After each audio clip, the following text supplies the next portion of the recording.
Right now, somewhere out there, someone is pushing your buttons. Maybe it's a coworker who takes credit for your effort, a family member who never really gets you, or a stranger online who attacks everything you post. And while they move on with their day, your body doesn't. Your heart rate rises, stress chemicals flood your system, and without realizing it, you hand over your peace to someone who doesn't even care. But here's what most people don't know. The calmest, strongest individuals aren't immune to disrespect because they're cold or emotionless. They're calm because they've learned how the human mind actually works, and they use that knowledge to their advantage.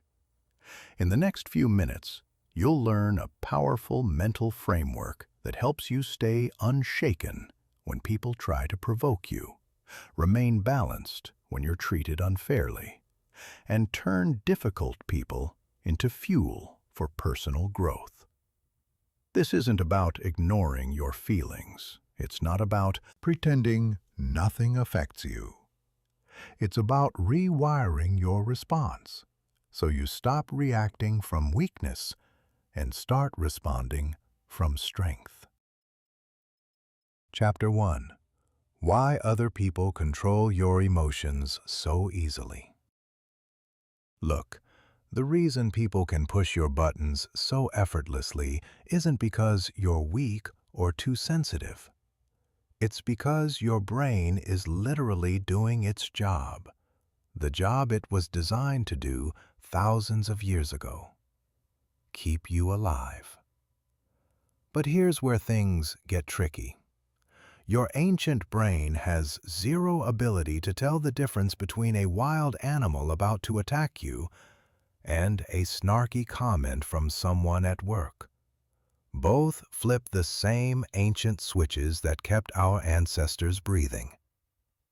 When somebody puts you down, ignores what you're saying, or just treats you like garbage, your brain's panic button, let's call it your internal alarm system, goes off instantly. In just a fraction of a second, your whole system gets flooded with stress chemicals.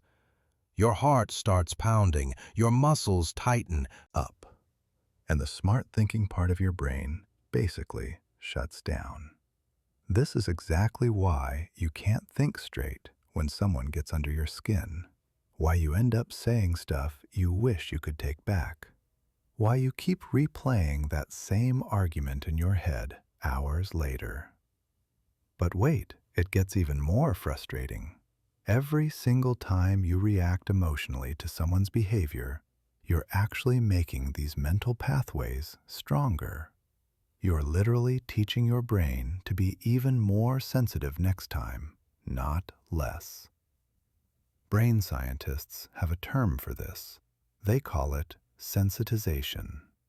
The more you practice reacting a certain way, the more automatic it becomes. So, if you've been getting triggered by the same kinds of people or situations for years, it's not because you're not trying hard enough to chill out.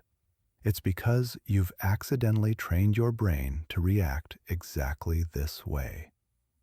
The most damaging part isn't even that first moment when you get triggered.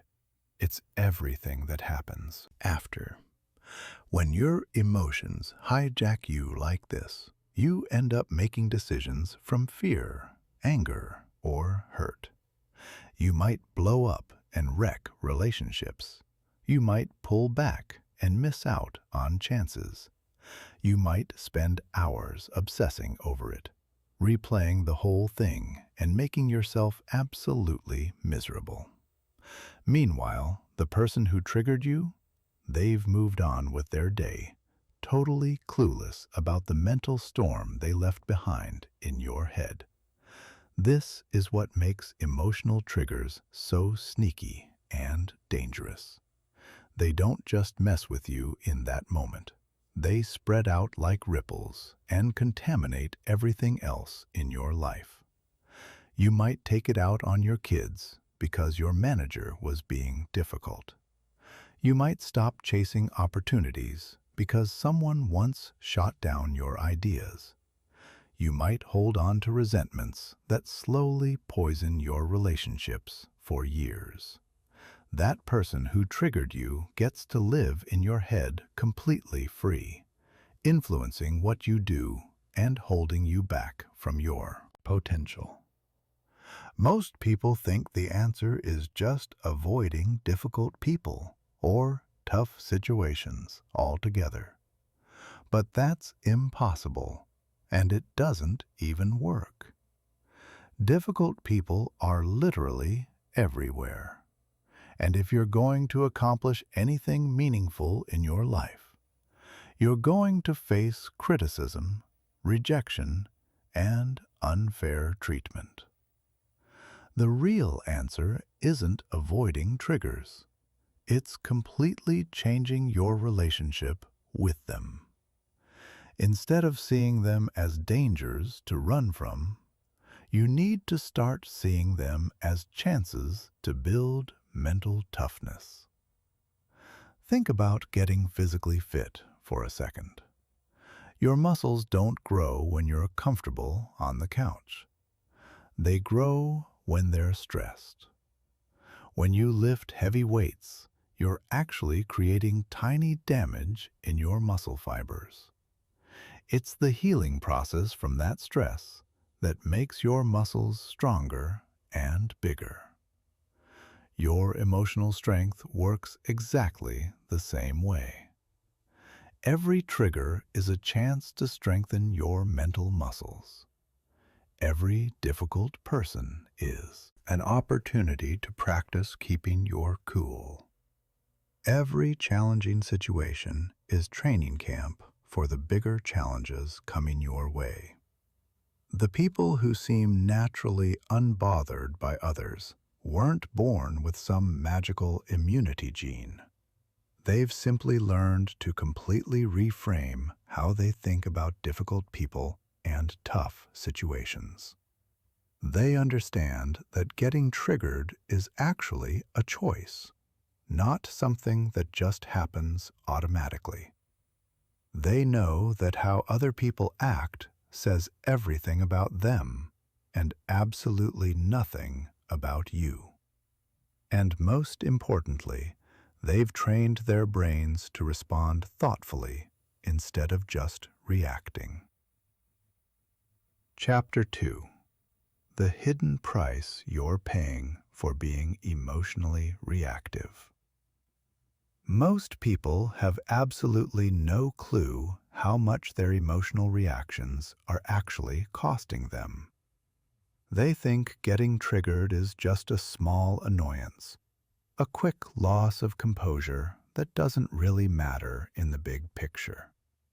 But the reality is way more serious than that. Being emotionally reactive doesn't just steal your peace. It systematically destroys your potential, wrecks your relationships, and keeps you stuck in patterns that stop you from becoming who you're capable of being. Let's talk about what's happening in your brain when you're constantly reactive. Every time you get triggered, your body dumps stress hormones throughout your system. This isn't just uncomfortable, it's literally poisonous over time. Chronic stress actually shrinks the part of your brain responsible for smart decisions, emotional control, and complex thinking. At the same time, it makes your alarm system bigger, which means you become even more sensitive to triggers. So the more you react emotionally, the less able you become to think clearly, and the more likely you are to react emotionally next time. It's a vicious spiral that just keeps getting worse. But the brain damage is just the start. Chronic emotional reactivity absolutely destroys your physical health. Research shows that people who constantly experience anger, frustration, and stress have way higher rates of heart problems, strokes, and weak immune systems. They literally age faster, sleep worse, and die younger. When you let other people trigger you, you're not just giving them control over your emotions. You're giving them control over your physical health and how long you live. The career consequences are equally brutal. Emotionally reactive people get skipped over for promotions, left out of important projects, and often get labeled as difficult to work with. They burn bridges with coworkers, make impulsive choices that hurt their reputation, and miss opportunities because they're too busy dealing with their emotional chaos. Meanwhile, their calmer colleagues keep advancing, not because they're more talented, but simply because they're more emotionally stable. In relationships, being reactive is pure poison. When you're constantly getting triggered by your partner's actions, you create an atmosphere of walking on eggshells and constant tension.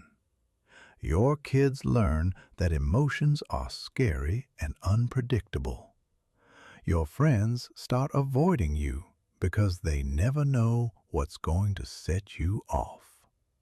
You become the person others have to carefully manage and tiptoe around, which slowly eats away at respect and closeness. Perhaps the saddest part is that emotional reactivity completely robs you of your real power. When you react to triggers, you're not responding from your best self. You're responding from your old wounds, your fears, and your unprocessed baggage. You become predictable and easy to manipulate. People learn exactly which buttons to push to get a reaction from you. And whether they're doing it on purpose or not, they end up controlling how you feel. Think about the most influential people you know. The leaders, the innovators, the people who actually get things done in this world. What do they all share? They don't let other people's opinions, criticism, or behavior knock them off track from their mission. They've learned to stay centered and focused, no matter what's happening around them. This isn't because they don't care what people think. It's because they understand that their emotional state is their responsibility, nobody else's. The opportunity cost of being reactive is absolutely massive. Every moment you spend upset about someone else's behavior is a moment you're not spending on your goals, your relationships, and your growth. Every decision you make from a triggered state is probably going to be a bad one. Every relationship you damage through emotional reactions could have been a source of support, teamwork, or happiness. But here's what most people completely miss. The very people who trigger you the most are often your greatest teachers. They're showing you exactly where your emotional weak spots are. They're revealing the beliefs, fears, and insecurities you haven't dealt with yet. They're basically giving you free therapy by triggering your unresolved issues so you can finally work through them. When you learn to see triggers this way, difficult people stop being obstacles and start being opportunities. The good news? Every single bit of this can be changed. Your brain's ability to rewire itself means you can literally reprogram your responses to triggers. You can train yourself to stay calm under pressure, think clearly in challenging situations, and respond from wisdom instead of wounds. You can transform your biggest triggers into sources of strength and confidence. but it requires a fundamental shift in how you think about emotions, relationships, and who's responsible for what. Chapter 3: The Detachment Mindset: Building Your Mental Fortress. Real emotional freedom doesn't come from controlling what happens around you. It comes from mastering how you respond to what happens around you. This is the core of the detachment mindset. Understanding that you're not at the mercy of other people's actions, words, or energy. You are the ruler of your own emotional space, and nobody can enter that territory without your permission.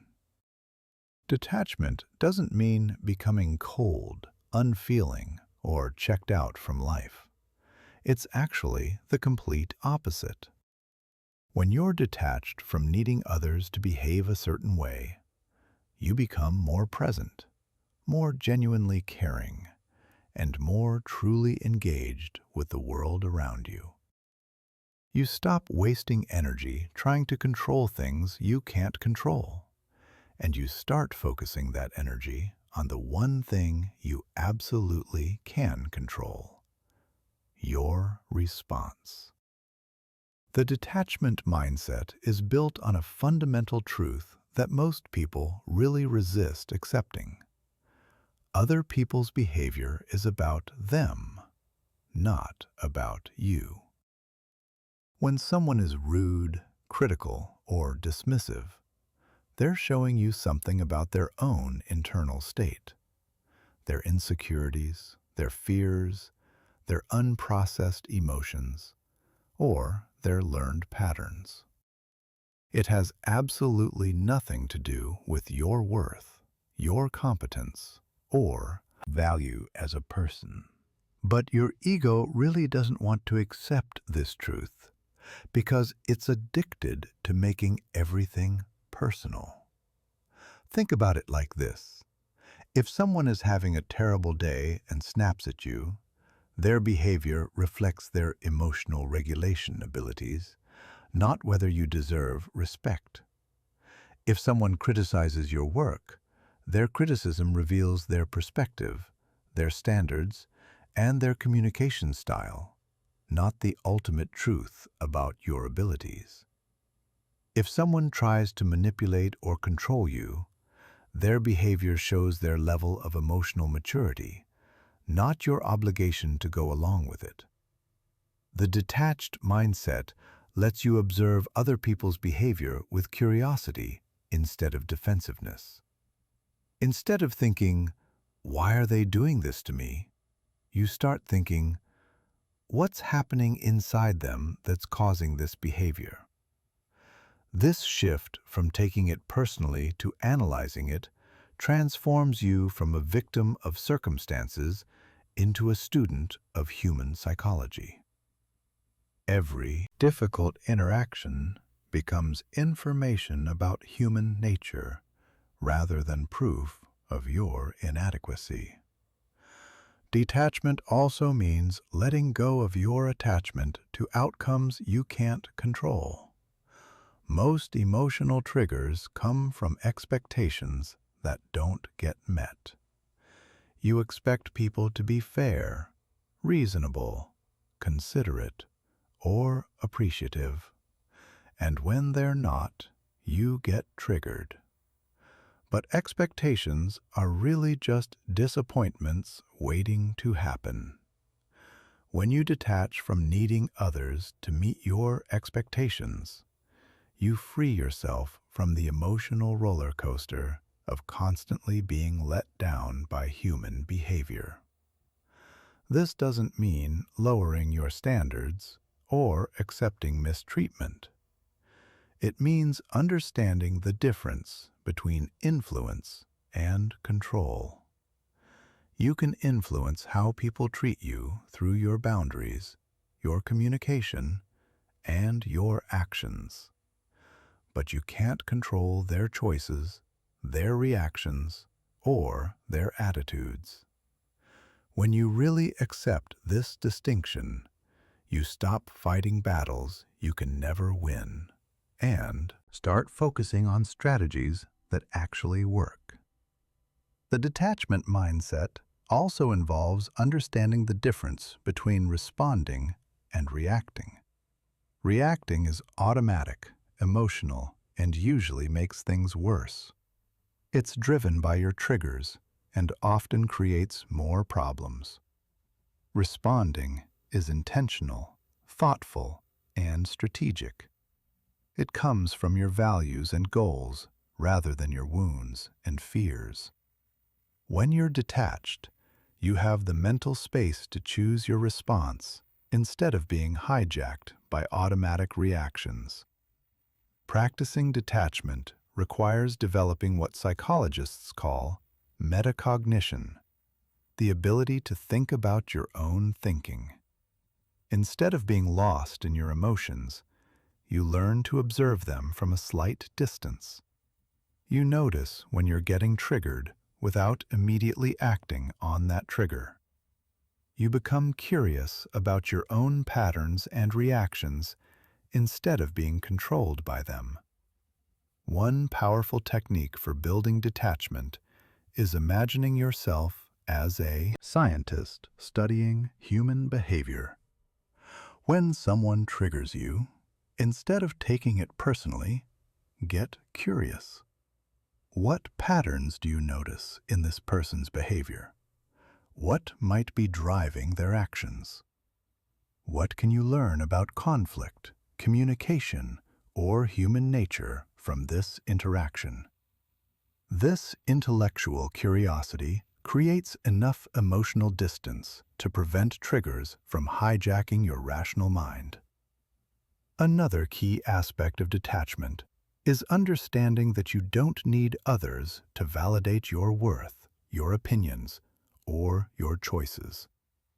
Most triggers happen because we're unconsciously seeking approval or fearing disapproval from others. When you're truly detached, you validate yourself. You know your own value independent of other people's opinions. You make decisions based on your own judgment rather than trying to please everyone around you. The detachment mindset ultimately transforms your relationship with all of life's challenges. Instead of being a victim of circumstances, you become the calm observer who can navigate any storm. Instead of being reactive and unpredictable, you become steady and reliable. Instead of giving your power away to anyone who knows how to push your buttons, you maintain complete sovereignty over your own emotional state. Chapter 4. The Science of Emotional Regulation. Rewiring your brain. Your brain is incredibly adaptable. It's constantly reshaping itself based on what you experience, what you think, and what you do. This means that every time you react emotionally to a trigger, you're making the neural pathways stronger that make you more likely to react the same way next time.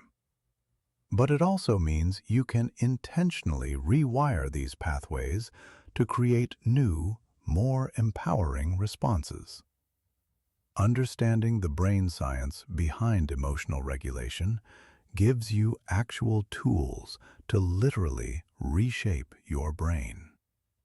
When you encounter a trigger, the information travels to your brain's alarm center first, before reaching your thinking brain.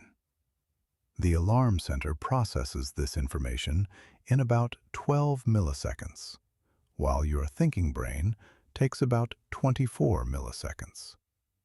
This means your emotional brain is literally twice as fast as your rational brain. By the time you're consciously aware of a situation, emotional reaction has already kicked in. This is why traditional advice like, just stay calm, doesn't work. By the time you remember to stay calm, your stress response is already in full gear. But here's the fascinating part. You can train your brain to create a gap between what happens and how you respond. This gap is created through something called response flexibility, the ability to pause between a trigger and your reaction. This pause doesn't require superhuman willpower. It requires understanding how your brain works and using specific techniques to work with its natural patterns rather than fighting against them. The first technique is controlling your body's physical state. Your emotional state is deeply connected to your physical state, especially your breathing and heart rate. When you're triggered, your breathing gets shallow and your heart races. But you can reverse engineer calm by intentionally controlling your body. The most effective technique is something called box breathing. Breathing in for 4 counts, holding for 4 counts, breathing out for 4 counts, and holding empty for 4 counts.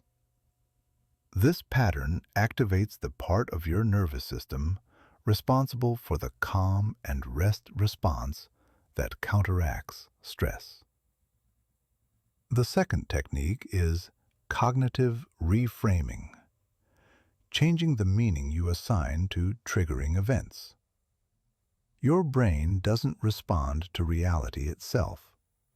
It responds to how you interpret reality. Two people can experience the exact same event and have completely different emotional responses based on how they frame the situation. When someone criticizes you, you can frame it as an attack on your worth, or you can frame it as information about their perspective. When someone ignores you, you can frame it as rejection, or you can frame it as their distraction or personal issues having nothing to do with you. The secret to effective reframing is having alternative interpretations ready before you need them. This is called pre-framing. Instead of trying to think of helpful perspectives while you're triggered, you develop a toolkit of alternative interpretations that you can access automatically. For example, when someone is rude to you, your pre-frames might include, "They're having a rough day. They're dealing with stress I don't know about. This is about their emotional control, not about me. This is a chance to practice staying calm." The third technique is what brain scientists call labeling. When you notice you're getting triggered, simply naming the emotion reduces how intense it feels.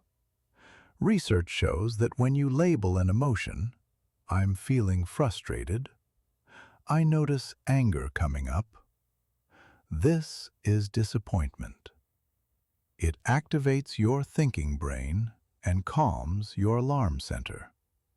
The simple act of putting your emotion into words creates enough distance between you and the emotion to prevent it from completely taking over your thinking. Mindfulness meditation is perhaps the most powerful tool for developing emotional regulation. When you meditate, you're essentially training your brain to observe thoughts and emotions without immediately reacting to them. You develop what spiritual traditions call witness consciousness, the ability to watch your mental and emotional processes without being overwhelmed by them. Regular meditation literally changes your brain structure, strengthening your thinking brain and shrinking your alarm center over time. But you don't need to sit cross-legged for hours to develop emotional regulation. You can practice mindfulness throughout your day by simply paying attention to your thoughts, emotions, and physical sensations without judgment. When you notice tension in your shoulders, you can breathe into that area and consciously relax. When you notice anxious thoughts, you can observe them like clouds passing through the sky rather than getting caught up in their story. Another powerful technique is called temporal distancing, imagining how you'll feel about the triggering situation at different points in time. Ask yourself, how important will this be in a week, in a month, in a year?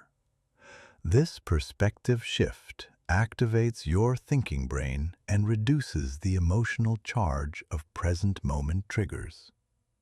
Most things that feel enormously important when we're triggered turn out to be relatively insignificant in the broader context of our lives. The practice of emotional regulation also involves building tolerance for discomfort.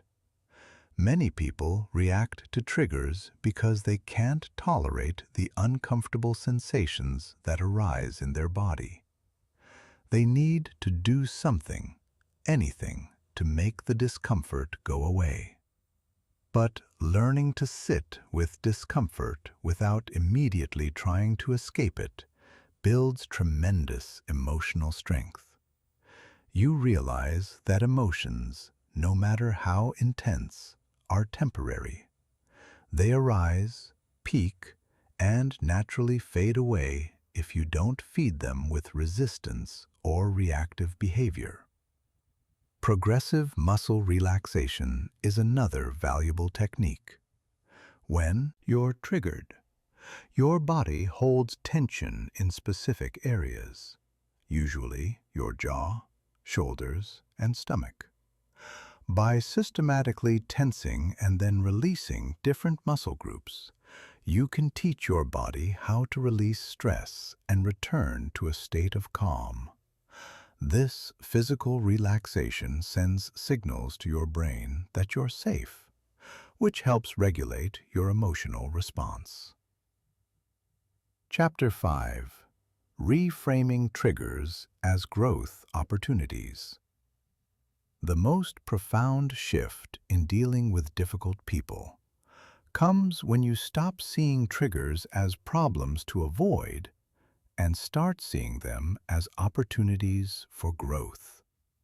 This isn't just positive thinking or spiritual bypassing.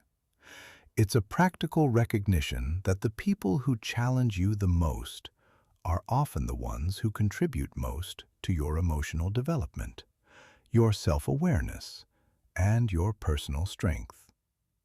Every trigger reveals something important about your inner world. It shows you where you still have emotional work to do, what beliefs need updating, and which areas of your personality need strengthening. When someone's criticism stings more than it should, it reveals an area where your self-confidence could be stronger. When someone's behavior makes you feel powerless, it shows you where you need to develop better boundaries. When someone's success makes you feel inadequate, it highlights insecurities you haven't addressed. Think of triggers as your personal feedback system. They're like emotional X-rays that reveal the cracks in your psychological armor. Without this feedback, you might go through life unaware of your weak spots, only to have them exploited in crucial moments when the stakes are much higher. The person who triggers you in a low-stakes situation is actually preparing you for high-stakes situations where emotional regulation could make the difference between success and failure. This reframe transforms your relationship with difficult people entirely.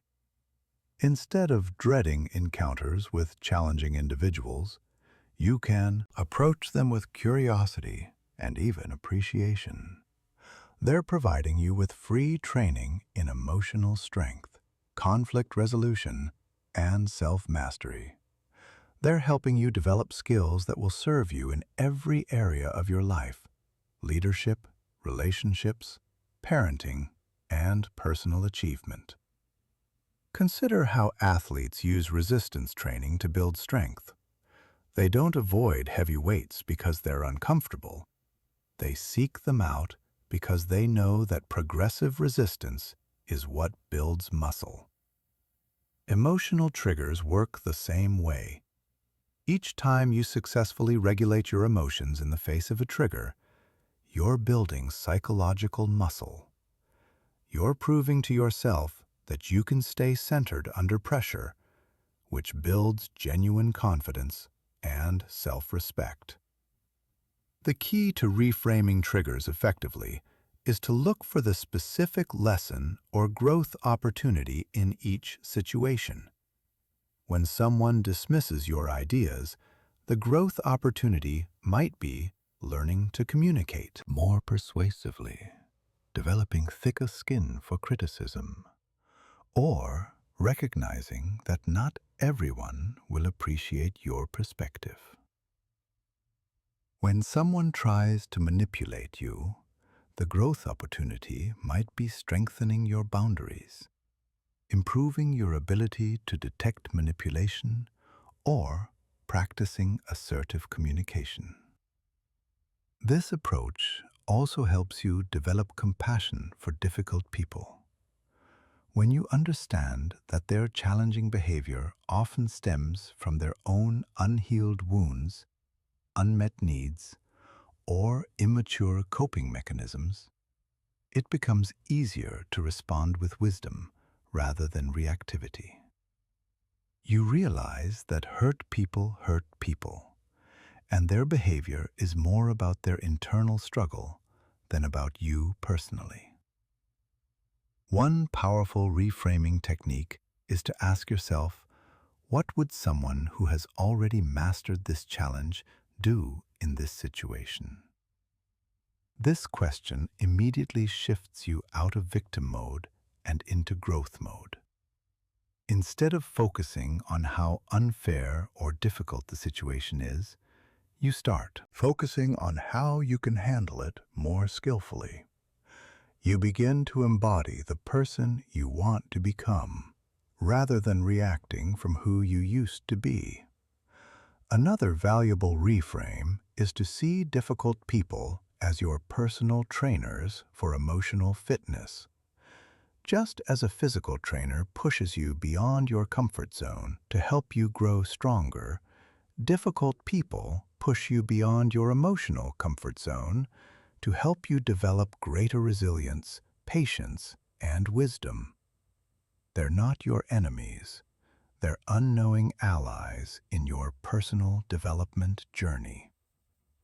The practice of finding lessons in triggers also develops a crucial life skill, the ability to extract value from any situation. This skill serves you far beyond dealing with difficult people. It helps you bounce back from failures faster, learn from mistakes more effectively, and maintain optimism in the face of setbacks. You become someone who can find opportunity in any challenge and strength in any struggle. Reframing triggers as growth opportunities also prevents you from taking other people's behavior too personally. When you're focused on what you can learn from a situation, you're less likely to get caught up in ego battles or emotional drama. You maintain your perspective and emotional balance because you're playing a different game. Not the game of being right or being liked, but the game of becoming stronger and wiser. This shift in perspective often creates a paradoxical effect. When you stop being triggered by difficult people, they often start treating you better. When you're no longer reactive, you're no longer as interesting to manipulate. When you respond with calm confidence instead of defensiveness, you command more respect. When you're genuinely curious about their perspective instead of fighting them, they often become more reasonable and collaborative. Remember that personal growth is not a destination, but a lifelong journey. There will always be new triggers to work with, deeper levels of emotional mastery to develop, and more sophisticated ways to handle challenging people and situations. Each trigger is an invitation to level up, to become more of who you're capable of being. The person who can remain calm, centered, and responsive in the face of any challenge is someone who can achieve anything they set their mind to. Chapter 6: Building Psychological Boundaries That Can't Be Crossed. The most emotionally resilient people have something that reactive people lack: unshakable psychological boundaries. These aren't just rules about what behavior you'll accept. They're internal structures that protect your emotional well-being, regardless of how others choose to behave. When you have strong psychological boundaries, other people's dysfunction bounces off you instead of penetrating your emotional core. Most people think boundaries are about controlling others, but that's backwards. Real boundaries are about controlling yourself, specifically controlling your responses to other people's choices. When someone violates your boundary, the boundary isn't what stops them. It's what determines how you respond. A person with weak boundaries gets pulled into drama, arguments, and emotional chaos. A person with strong boundaries remains centered and chooses their response strategically. The first type of boundary you need is an energy boundary. This means you don't absorb other people's emotions as if they were your own. Many people are emotional sponges. They walk into a room and immediately pick up on everyone else's stress, anger, or anxiety. They think this makes them empathetic, but it actually makes them ineffective. You can't help someone who's drowning if you jump in the water and start drowning too. Energy boundaries require you to distinguish between empathy and emotional contagion. Empathy means you understand what someone else is feeling without feeling it yourself. Emotional contagion means their emotions literally infect your emotional state. When you maintain energy boundaries, you can recognize that someone is upset, angry, or stressed without allowing their emotional state to contaminate yours. You remain a calm, stable presence that can actually help them regulate instead of adding to the chaos. Building energy boundaries starts with recognizing that you have a choice about which emotions you allow into your system. When someone comes to you angry, you don't have to become angry too. When someone is panicking, you don't have to panic. When someone is being dramatic, you don't have to join the drama. You can acknowledge their emotional state without adopting it as your own. One powerful technique for maintaining energy boundaries is called emotional deflection. When someone directs negative emotions toward you, instead of absorbing them, you mentally deflect them back to their source. You recognize that their anger, criticism, or manipulation is information about their internal state, not a command for you to feel it a certain way. Their emotions are like rain. You can acknowledge the weather without standing in it and getting soaked.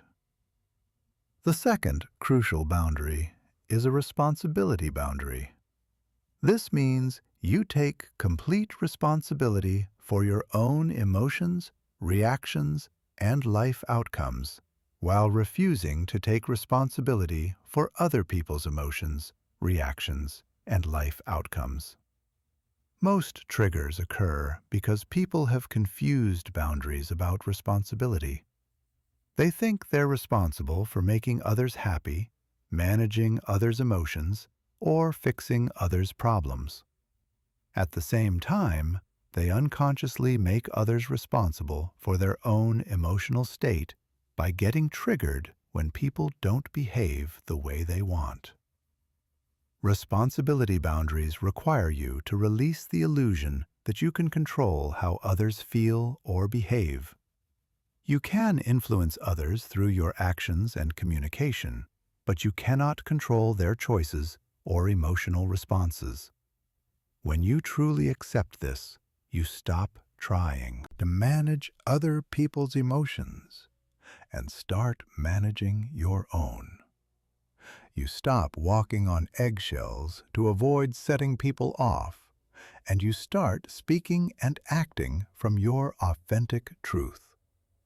This boundary also means refusing to be held emotionally hostage by other people's reactions. Some people use their emotions as weapons. They get angry, hurt, or offended to manipulate you into doing what they want. When you have strong responsibility boundaries, you can acknowledge their emotional reaction without feeling obligated to change your behavior to soothe them. Their emotions are their responsibility to manage, not yours to fix. The third essential boundary is a meaning-making boundary. This means you decide what things mean instead of automatically accepting other people's interpretations of reality.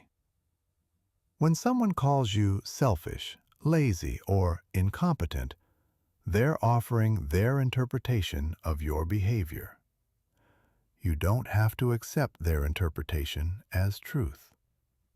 You can consider their perspective, extract any useful feedback, and maintain your own assessment of yourself and your actions. Meaning-making boundaries prevent you from giving others the power to define your worth, capabilities, or identity. You become the author of your own story instead of letting others write your narrative for you. This doesn't mean you ignore all feedback or become arrogant and closed-minded. It means you filter input through your own judgment and values, rather than automatically accepting whatever story others tell about you. The fourth boundary is an attention boundary. This means you control where you focus your mental energy, rather than allowing others to hijack your attention with their drama, demands, or dysfunction. Your attention is your most precious resource. Where you focus your attention determines the quality of your experience and the direction of your life. When you let other people pull your attention into their chaos, you're giving them control over your mental and emotional state. Attention boundaries require you to become selective about what deserves your mental energy. Not every conflict needs your participation. Not every drama needs your attention. Not every crisis needs your emotional involvement. You learn to distinguish between situations that truly require your engagement and situations that are just attention-seeking behavior or emotional manipulation. Strong psychological boundaries don't make you cold or disconnected. They make you more genuinely helpful and effective in your relationships. When you're not constantly triggered, drained, or pulled into other people's dysfunction, you have more emotional resources to offer support when it's truly needed. You become a source of stability and wisdom, rather than just another person adding to the chaos. The key to maintaining boundaries is consistency. Every time you violate your own boundaries by absorbing someone's negative emotions, taking responsibility for their choices, accepting their interpretation of reality, or giving them your attention when they're being manipulative. You train both yourself and them to expect boundary violations in the future. But every time you maintain your boundaries with calm confidence, you reinforce your psychological strength and teach others how to treat you. Chapter 7. Advanced Techniques for Staying Centered Under Pressure. When you're dealing with truly challenging people or high-stakes situations, basic emotional regulation techniques may not be enough. You need advanced mental strategies that work even when you're under intense pressure, facing persistent provocation, or dealing with skilled manipulators. These techniques are used by negotiators, emergency responders, and high-performance professionals who must maintain composure regardless of external circumstances. The first advanced technique is called emotional Aikido. In martial arts, Aikido teaches you to redirect an opponent's force rather than meeting it with force. Emotional Aikido works the same way. Instead of resisting or fighting someone's negative energy, you redirect it in a way that serves you. When someone comes at you with anger, instead of matching their anger or trying to calm them down, you redirect their energy by getting curious about their perspective. When someone tries to provoke you with insults, you redirect by focusing on what their behavior reveals about them rather than taking it personally. The key to emotional Aikido is remaining fluid rather than rigid. Rigid responses create resistance and escalation. Fluid responses absorb and redirect energy without creating friction. For example, if someone accuses you of being incompetent, a rigid response might be to defend your competence or attack their credibility. A fluid response might be, "It sounds like you have some concerns about my approach. Help me understand what specific results you're looking for." This redirects their attack energy into constructive dialogue. The second technique is perspective stacking. This involves rapidly shifting through multiple perspectives on the same situation to prevent any single interpretation from triggering you. When someone treats you rudely, you might stack these perspectives. This person is having a difficult day. They might be dealing with problems I know nothing about. This is teaching me patience. This is practice for handling more challenging situations.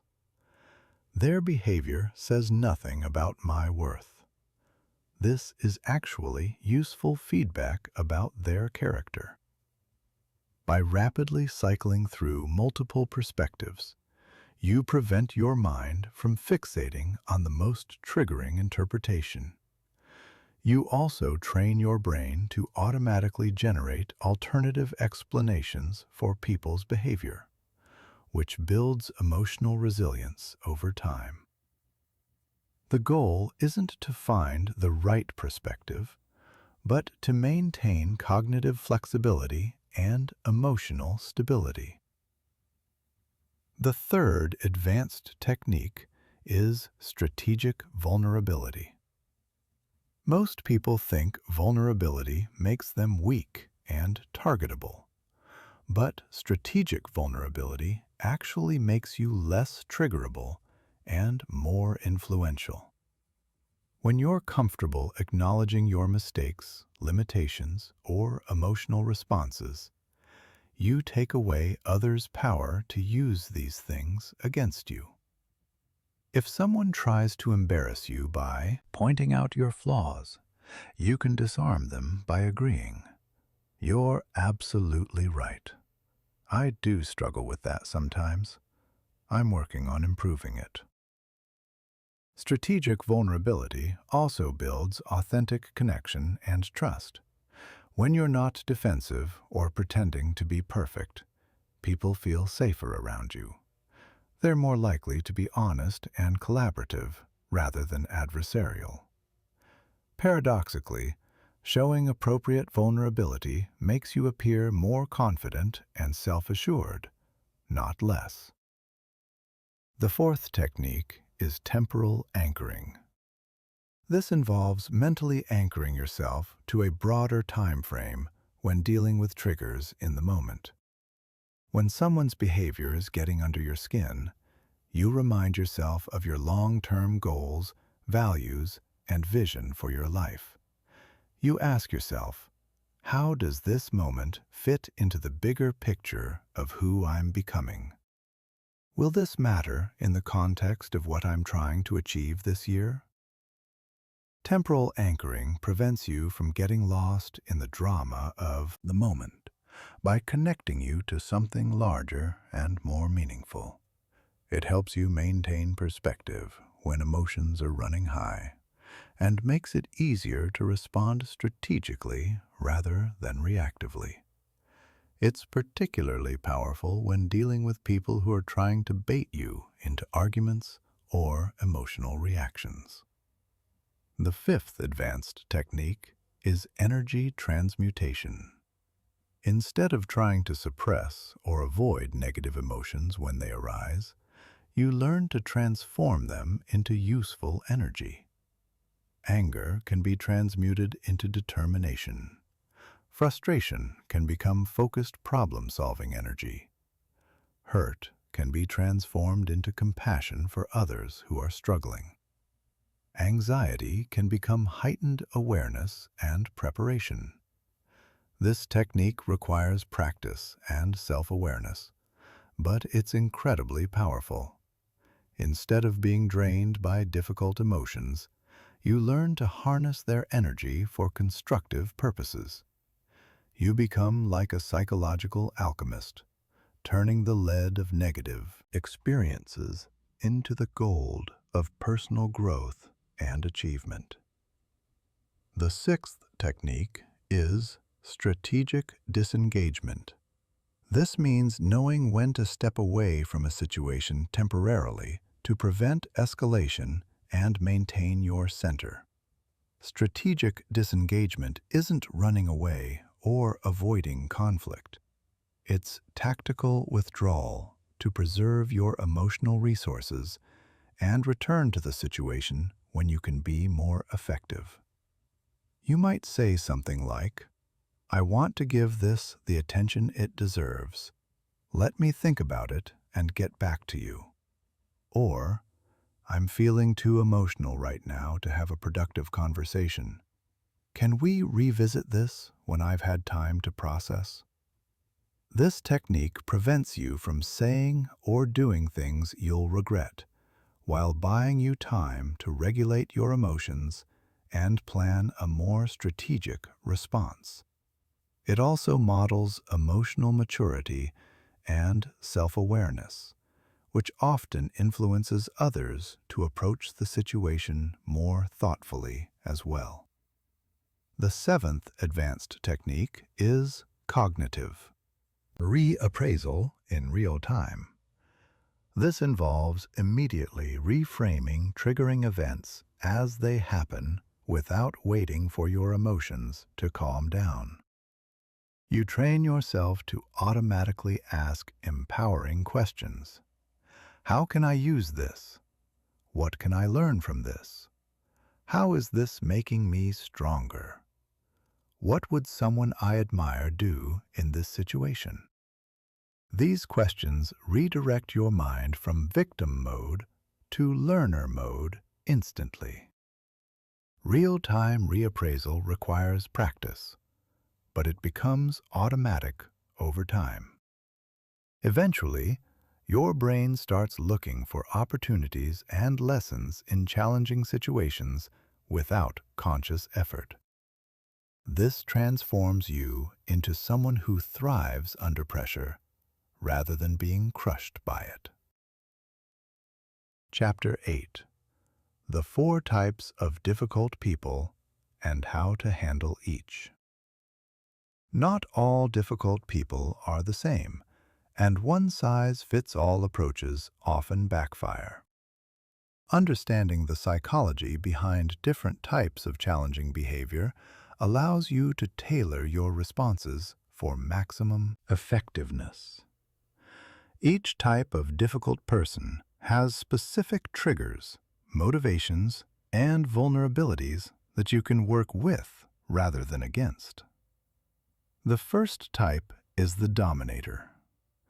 Dominators have an overwhelming need to be in charge and make decisions for others. They micromanage, give unsolicited advice, and become agitated when others don't follow their directions. Their behavior stems from deep insecurity and fear of losing control. They believe that if they're not managing every detail, something bad will happen. Dominators often experienced chaos or unpredictability in their past, so control has become their primary coping mechanism. When dealing with dominators, the key is to give them a sense of control while maintaining your own autonomy. You can do this by offering choices rather than forcing them to accept only one option. Instead of saying, "I'm going to do it this way," you might say, "I see 2 possible approaches here. Which one do you think would work better?" This makes them feel involved in the decision-making process while still allowing you to guide the outcome.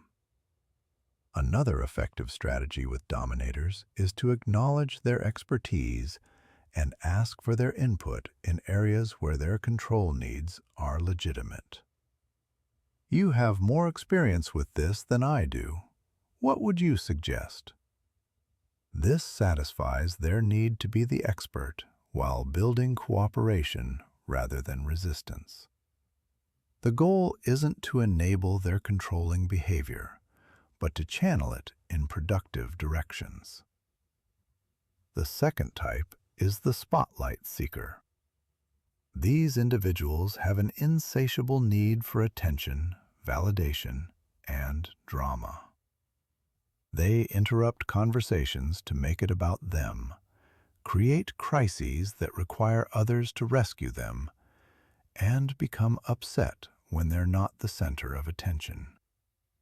Their behavior stems from deep insecurity and fear of being ignored or forgotten. They learned early that dramatic behavior gets attention, even if it's negative attention. With spotlight seekers, strategy is to give them positive attention for appropriate behavior, while refusing to reward dramatic or manipulative behavior. When they're behaving normally, acknowledge them. Ask their opinion or show interest in their thoughts. When they're creating drama, don't take the bait. Respond calmly and briefly, then redirect your attention elsewhere. For example, if a spotlight seeker creates a crisis and demands immediate help, you might respond, "That sounds stressful. Let me know what you decide to do about it." This acknowledges their situation without getting pulled into their drama. You're showing that you care without enabling their attention-seeking behavior. The third type is the fault finder. Fault finders have a compulsive need to point out flaws, mistakes, and problems. They rarely offer praise or encouragement, and they seem to find fault with everything. Their behavior usually stems from perfectionism, fear of failure, or low self-esteem. They criticize others as a way of feeling superior or protecting themselves from criticism. Often, they're hardest on others in areas where they're most insecure about themselves. When dealing with fault finders, resist the urge to defend yourself or criticize them back. Instead, thank them for their input and ask clarifying questions. Thanks for pointing that out. What specifically would you suggest to improve it? This approach disarms their criticism by treating it as helpful feedback rather than an attack. It also forces them to be constructive rather than just destructive. You can also use the agree and redirect technique with fault finders. Find something in their criticism that you can legitimately agree with, then redirect the conversation toward solutions. You're right that this could be improved. What if we tried? This prevents defensive arguments while moving the focus from problems to solutions. The fourth type is the helpless complainer. These individuals see themselves as powerless and believe that everything bad that happens to them is someone else's fault. They complain constantly but resist solutions, preferring to stay stuck in their problems rather than take responsibility for changing them. Their behavior stems from learned helplessness and secondary gains. The attention, sympathy, and excuse from responsibility that comes with being a victim. With helpless complainers, the key is to refuse to enable their helplessness while showing compassion for their struggles. Don't try to solve their problems for them, but don't dismiss their feelings either. Instead, ask questions that encourage them to think about their own power and options. That sounds really difficult. What do you think your options are? Or, what would need to change for this situation to improve? Avoid giving advice to helpless complainers unless they specifically ask for it, because they'll usually reject it and explain why it won't work. Instead, listen empathetically, but don't get pulled into endless problem discussions. Set time boundaries around these conversations. I have about 10 minutes to talk. What's the most important thing you want me to know? Remember that people often combine elements of multiple types, and their behavior may change depending on stress levels, circumstances, or their relationship with you. The key is to stay flexible and adjust your approach based on what you observe working in each specific situation. Understanding these patterns also helps you avoid taking their behavior personally.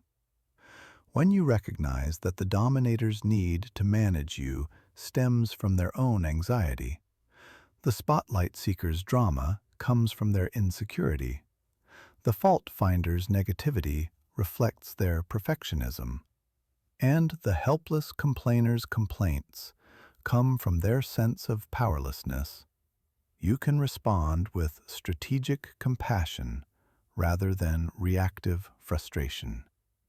Most importantly, maintain your own boundaries and well-being, regardless of which type you're dealing with. You can understand someone's psychology and respond skillfully without sacrificing your own emotional health or enabling their dysfunction. The goal is always to interact in a way that preserves your peace of mind while maximizing the chances of a positive outcome. Chapter 9. The Power of Non-reactive Responses that Disarm Any Attack. When someone attacks you verbally, criticizes your character, or tries to provoke you into an argument, your response in that moment determines whether the situation escalates or de-escalates. Most people either fight back, which creates more conflict, or shut down, which can be seen as weakness. But there's a third option that few people know about: the non-reactive response that completely disarms the attack and often transforms the entire dynamic. Non-reactive responses work because they refuse to play the game that the other person is trying to start. When someone attacks you, they're unconsciously expecting you to defend, counterattack, or collapse. These are the only responses they know how to handle.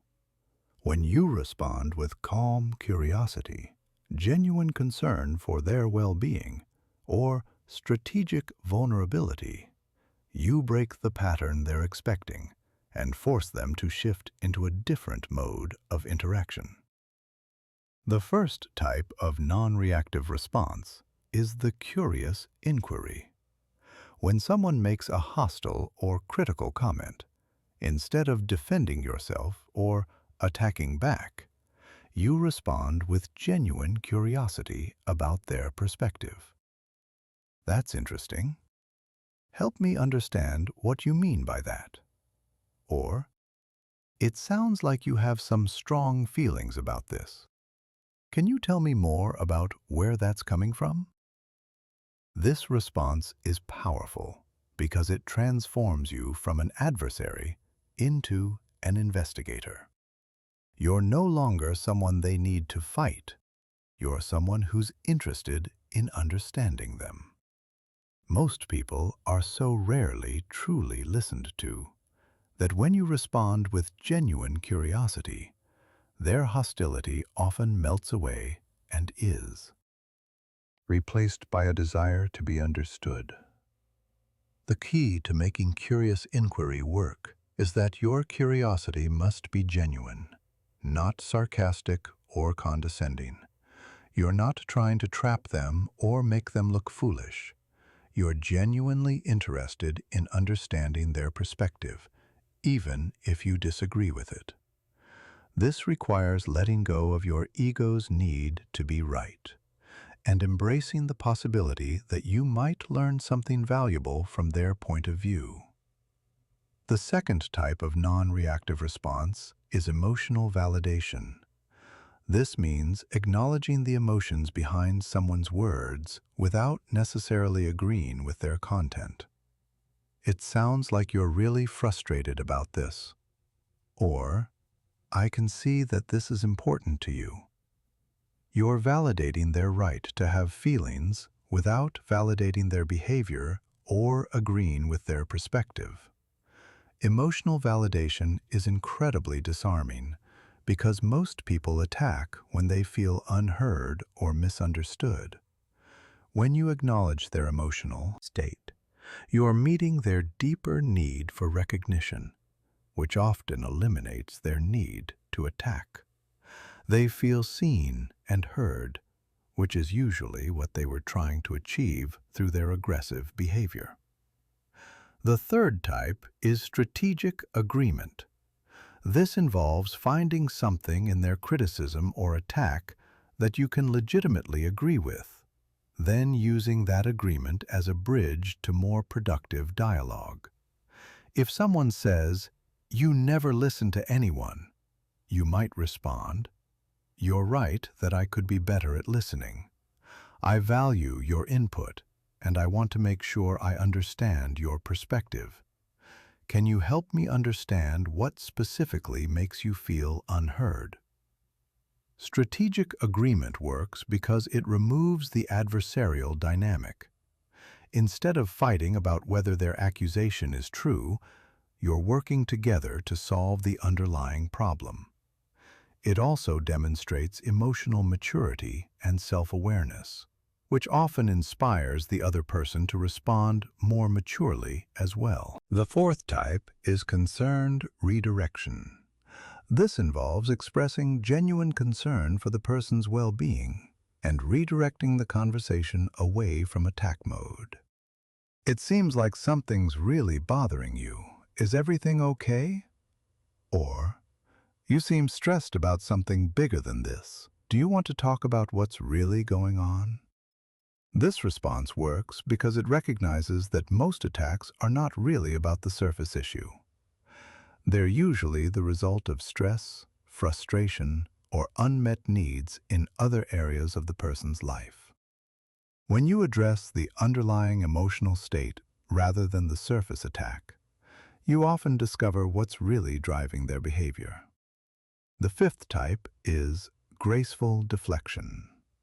This involves acknowledging their comment without engaging with its hostile intent, then smoothly redirecting to more constructive territory. I appreciate you sharing your thoughts. What would you like to see happen differently? Or, I hear that you're not happy with how things are going. What would a better outcome look like for you? Graceful deflection allows you to acknowledge their communication without getting pulled into defensive arguments or personal attacks. You're staying focused on problem solving and solution finding rather than getting lost in who's right or wrong. The sixth type is transparent vulnerability.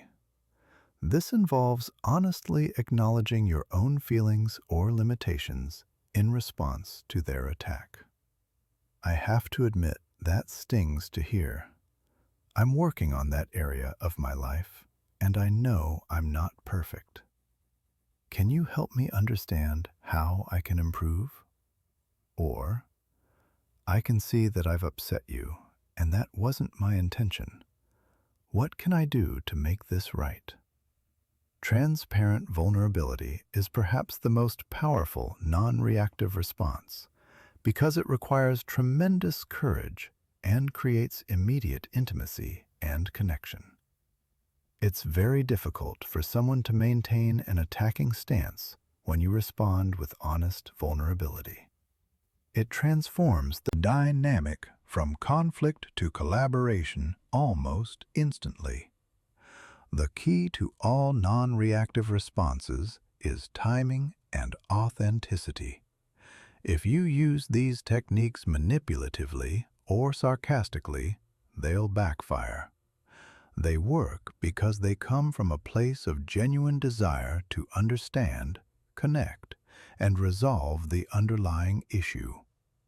They require you to temporarily set aside your ego and focus on the relationship and the outcome you actually want. Remember that non-reactive responses don't guarantee that the other person will respond positively. Some people are so committed to conflict that they'll reject your attempts at de-escalation. But even in those cases, you'll have maintained your dignity, demonstrated emotional maturity, and avoided getting pulled into unnecessary drama. You'll also have given yourself and any observers a clear picture of who's actually interested in resolution and who's just looking for a fight. Chapter 10.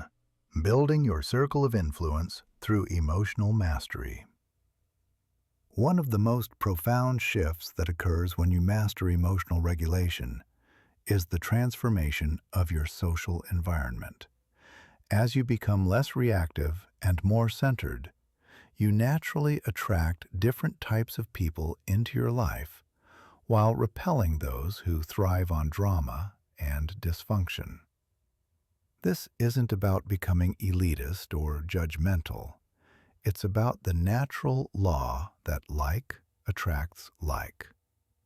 When you operate from emotional maturity, you attract others who value emotional maturity. People are drawn to those who can remain calm under pressure, respond thoughtfully to challenges, and maintain their center regardless of external circumstances. These qualities are rare and valuable, making you someone others want to be around, work with, and learn from. Conversely, people who thrive on drama, manipulation, and emotional chaos will find you less interesting because you don't provide the reactive responses they're seeking. This shift in your social environment has far-reaching effects on every area of your life. In your career, you'll find yourself working with more rational, collaborative people who make decisions based on merit rather than office politics or emotional manipulation. In your relationships, you'll attract partners who are emotionally mature and capable of healthy communication, rather than those who use drama and conflict to meet their emotional needs. The process of upgrading your social circle happens naturally, but you can accelerate it by being intentional about the energy you bring to every interaction. When you consistently demonstrate emotional regulation, clear boundaries, and authentic communication, you set a standard that influences everyone around you. Some people will rise to meet that standard, while others will naturally drift away because the dynamic no longer serves their dysfunction. Your emotional mastery also gives you tremendous influence in group settings. When tensions rise in meetings, family gatherings, or social situations, the person who can remain calm and facilitate constructive dialogue becomes the natural leader. People look to you for stability and guidance because you've proven that you can think clearly and respond wisely even when emotions are running high. This influence comes not from trying to control others, but from mastering yourself. When you're not triggered by other people's behavior, you have the mental space to understand their perspectives, identify underlying needs, and suggest solutions that work for everyone. You become a bridge builder rather than a combatant, someone who can find common ground even in polarized situations. The key to building positive influence through emotional mastery is consistency. People need to know they can count on you to be steady, rational, and fair, regardless of circumstances. If you're calm and centered most of the time, but occasionally blow up or become reactive, people will remember the exceptions more than the rule. Consistency builds trust, and trust is the foundation of genuine influence. Another crucial aspect of building influence through emotional mastery is learning to speak to people's higher nature rather than their lower impulses. Instead of appealing to fear, anger, or insecurity to motivate behavior, you inspire others by connecting with their values, aspirations, and desire to be their best selves. This creates sustainable motivation and genuine buy-in rather than temporary compliance based on pressure or manipulation. Your emotional mastery also models possibility for others. When people see someone who can remain unruffled by criticism, unmoved by drama, and focused on solutions rather than problems, it expands their sense of what's possible for themselves. You become living proof that emotional chaos is not an inevitable part of human interaction, that there's another way to navigate challenging relationships and difficult situations. This modeling effect is particularly powerful with children, employees, and anyone who looks up to you. They learn not from your words about how to handle difficult people, but from observing how you actually handle difficult people. When they see you respond to aggression with curiosity, meet criticism with openness, and transform conflict into collaboration, they internalize these strategies as possibilities for their own lives. Building influence through emotional mastery also requires strategic vulnerability and authentic connection. People don't trust or follow those who seem perfect or invulnerable. They connect with those who are genuinely human, but who have learned to handle their humanity skillfully. Sharing appropriate struggles, admitting mistakes, and showing how you've learned from challenges creates the kind of authentic connection that generates real influence. The ultimate goal isn't to become influential for its own sake, but to create the kind of environment where everyone can thrive. When you use your emotional mastery to build others up rather than tear them down, to create safety rather than generate fear, and to facilitate growth rather than maintain control, you contribute to a more conscious and collaborative world. Remember that true influence is always in service of something greater than yourself. The emotional mastery you develop in dealing with difficult people isn't just for your own peace of mind. It's a gift you can offer to everyone around you. You become a source of stability in an unstable world, a voice of reason in emotional chaos, and a living example of what's possible when someone commits to growing beyond their triggers and reactions. Chapter 11.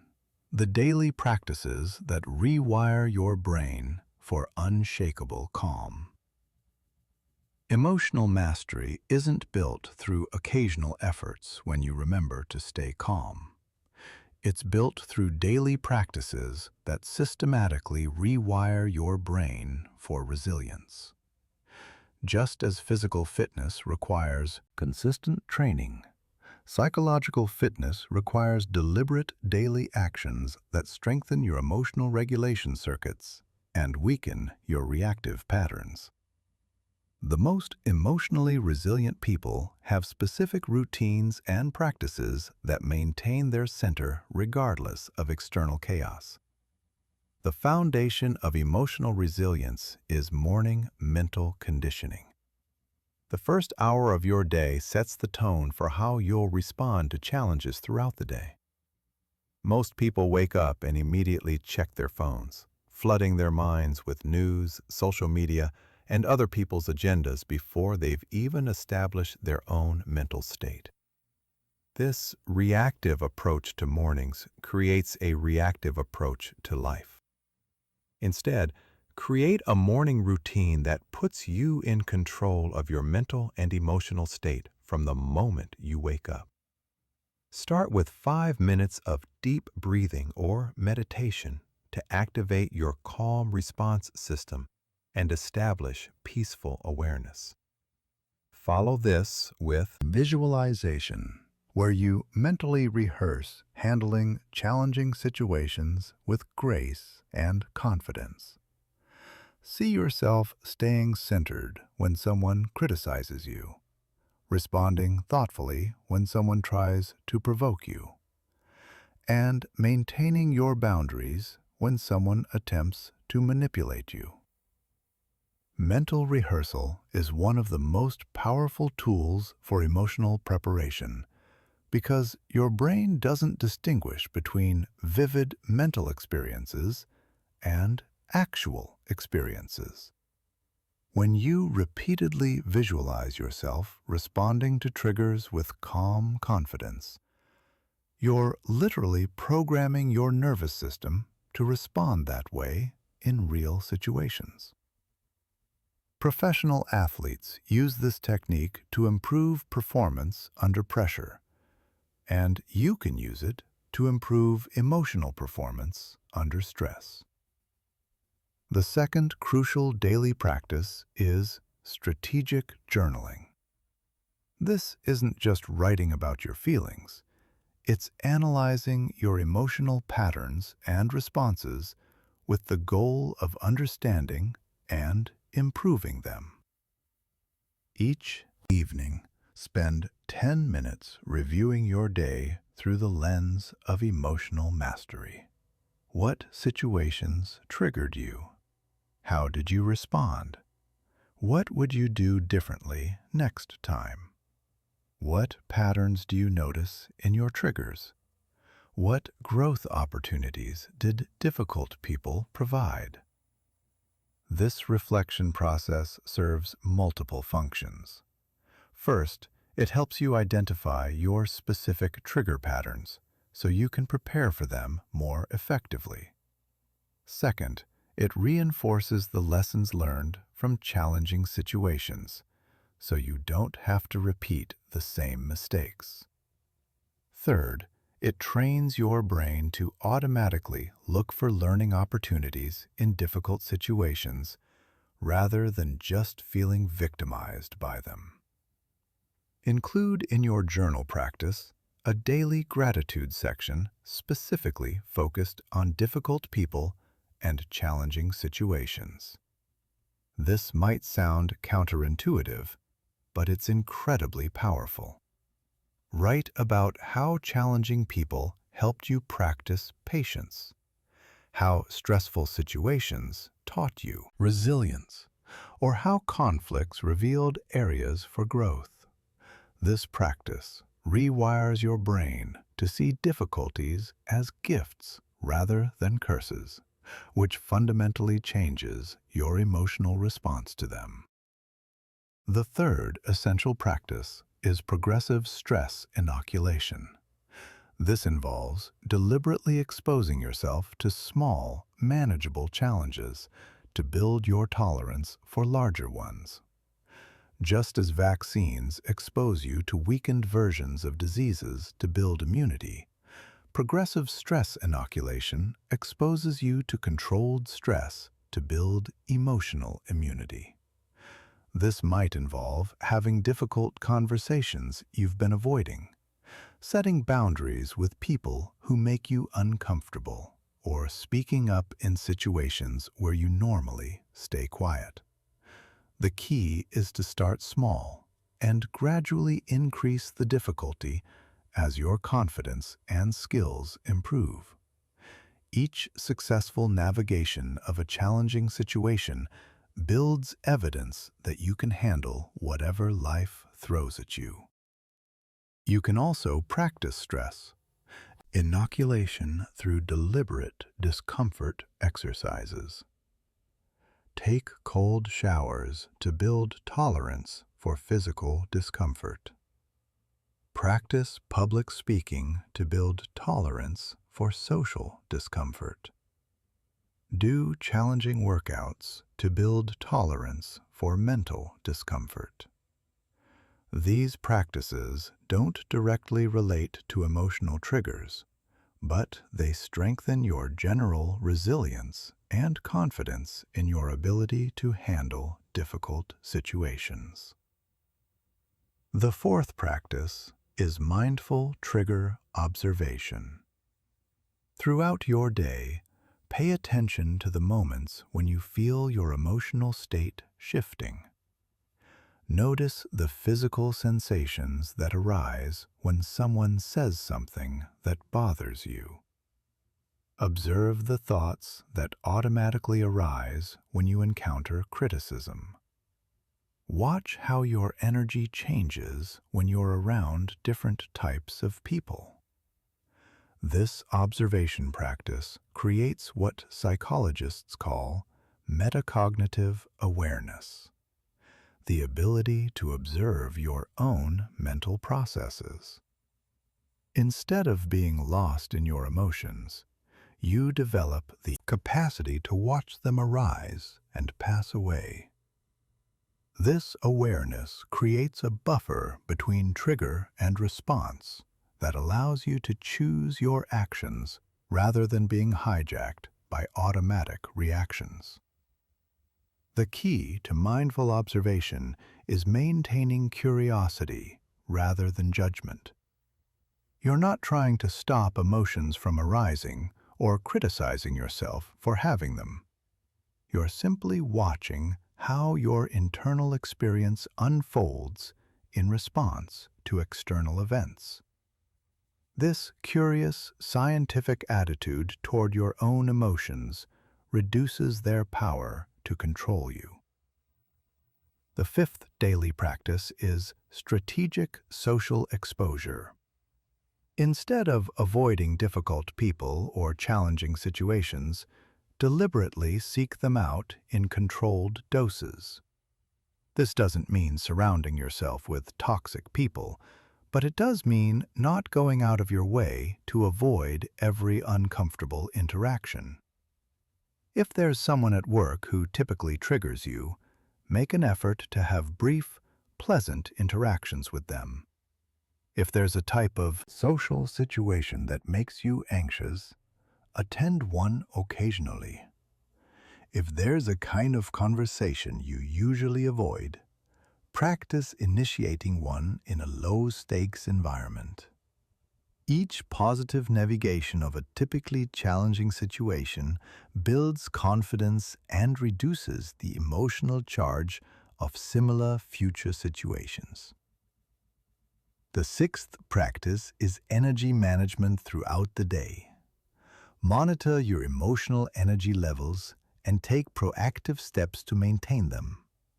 This might involve taking short meditation breaks, doing breathing exercises during stressful moments, or physically removing yourself from draining situations before they overwhelm you.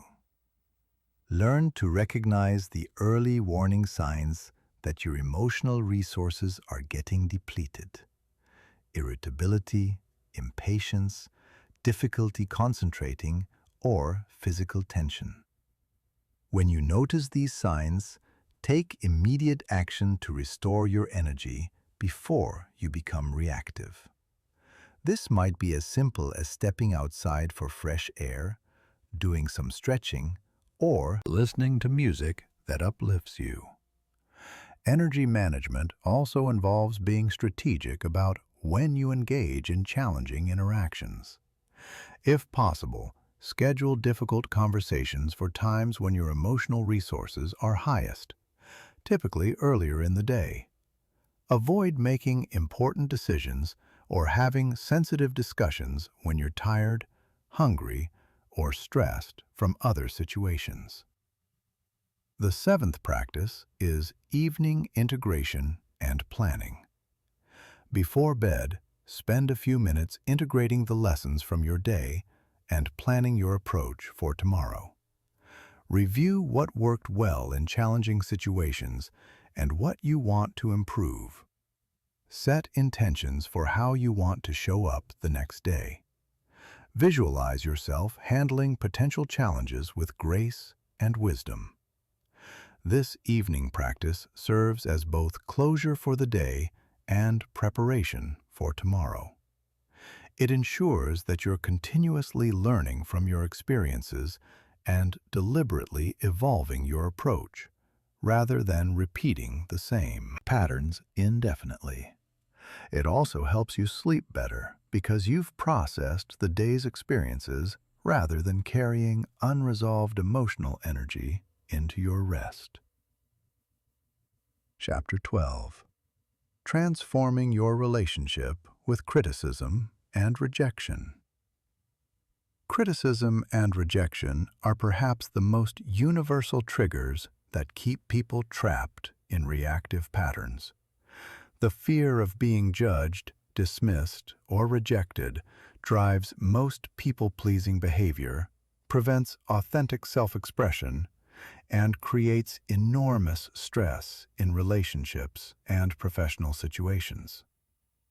But what if criticism and rejection weren't threats to be avoided, but valuable information to be processed? What if your response to negative feedback became a source of confidence rather than a source of anxiety? The first step in transforming your relationship with criticism is understanding why it triggers you so intensely. Criticism activates ancient survival circuits because, for most of human history, being rejected by the tribe meant death. Your brain is wired to interpret social rejection as a physical threat, which is why criticism can feel almost physically painful. Understanding this helps normalize your emotional response while empowering you to override it with conscious choice. Most people have an unconscious belief that criticism means something terrible about them, that they're inadequate, unworthy, or fundamentally flawed. But criticism actually means something about the person giving it, their standards, preferences, emotional state, communication style, and relationship with you. When someone criticizes your work, They're revealing their criteria for good work, not delivering the ultimate truth about your abilities. When someone rejects your ideas, they're showing their perspective and priorities, not proving that your ideas lack value. This reframe immediately reduces the personal sting of criticism because you stop making it about your worth and start seeing it as information about the other person's internal experience. You can consider their feedback without accepting their judgment of your value as a person. You can extract useful insights without internalizing their emotional reaction as truth about yourself. The second transformation involves learning to separate feedback from delivery. Many people reject potentially valuable feedback because it's delivered harshly, rudely, or inappropriately. They get so triggered by how something is said that they can't hear what is being said. But developing emotional regulation allows you to filter content from delivery, extracting useful information regardless of how it's packaged. When someone gives you feedback in an attacking or condescending way, you can mentally translate it into more neutral language. If someone says, "You never pay attention to details," you can hear, "There are some detail-oriented areas where I think you could improve." If someone says, "Your presentation was boring," you can hear, "This person prefers a different style of presentation." This translation process allows you to receive the potentially valuable core message without being derailed by the emotional wrapper. The third transformation is developing evaluation criteria for criticism.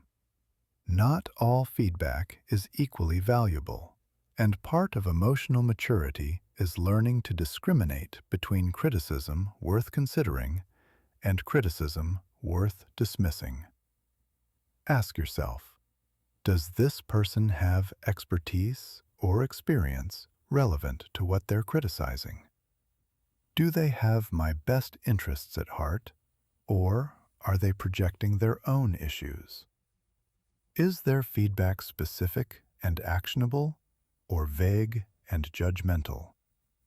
Have they invested time in understanding my situation, or are they making superficial judgments? Criticism from mentors, experts in your field, or people who care about your growth deserves more consideration than criticism from random strangers, competitors, or people who are clearly projecting their own insecurities.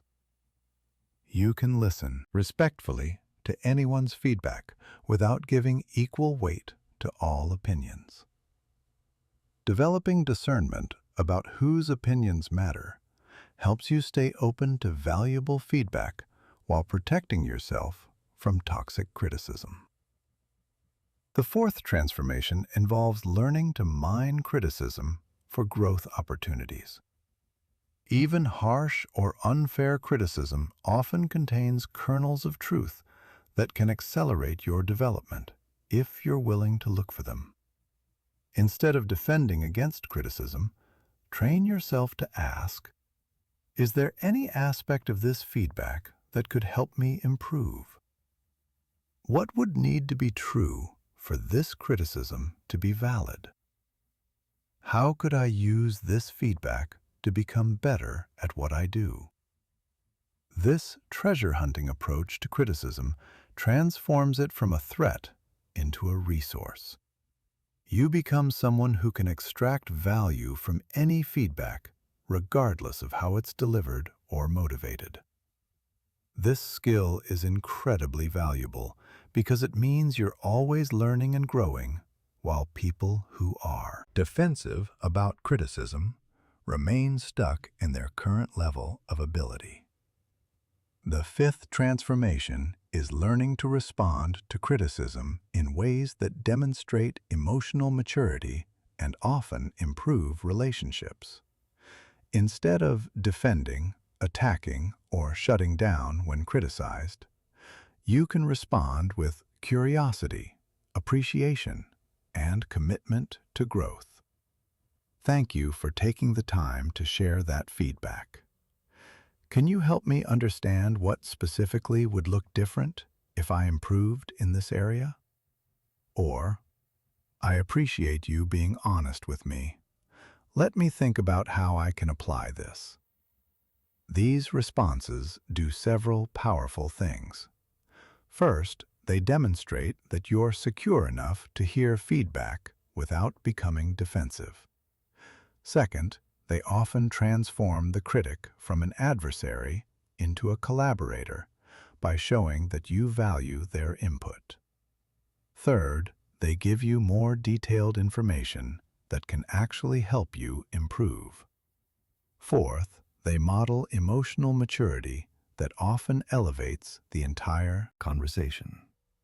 The sixth transformation involves reframing rejection as redirection. Every no is actually valuable information about fit, timing, or approach. When someone rejects your romantic interest, they're saving you from pursuing someone who isn't genuinely attracted to you. When someone rejects your job application, they're preventing you from working somewhere that isn't the right fit. When someone rejects your business proposal, they're giving you information about their needs, priorities, or decision-making criteria. This reframe transforms rejection from evidence of your inadequacy into data about compatibility and strategy. Instead of taking rejection personally, you can use it to refine your approach, better understand your target audience, or recognize that you're pursuing the wrong opportunities. Each rejection brings you closer to the right fit, rather than farther from your goals. The seventh transformation is developing what researchers call rejection resilience, the ability to maintain confidence and motivation despite repeated rejections. This involves understanding that rejection is a numbers game in most areas of life. Successful salespeople know that most prospects will say no. Successful entrepreneurs know that most investors will pass. Successful writers know that most publishers will reject their manuscripts.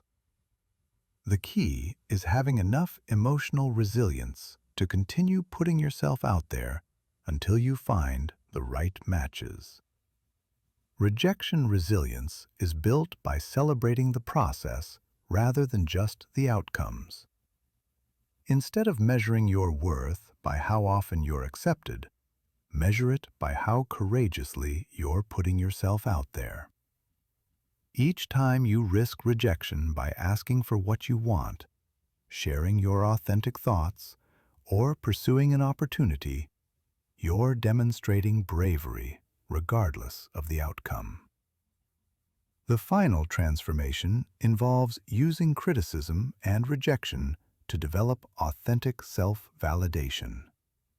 When your sense of worth comes primarily from external approval, criticism and rejection are devastating because they threaten your entire foundation.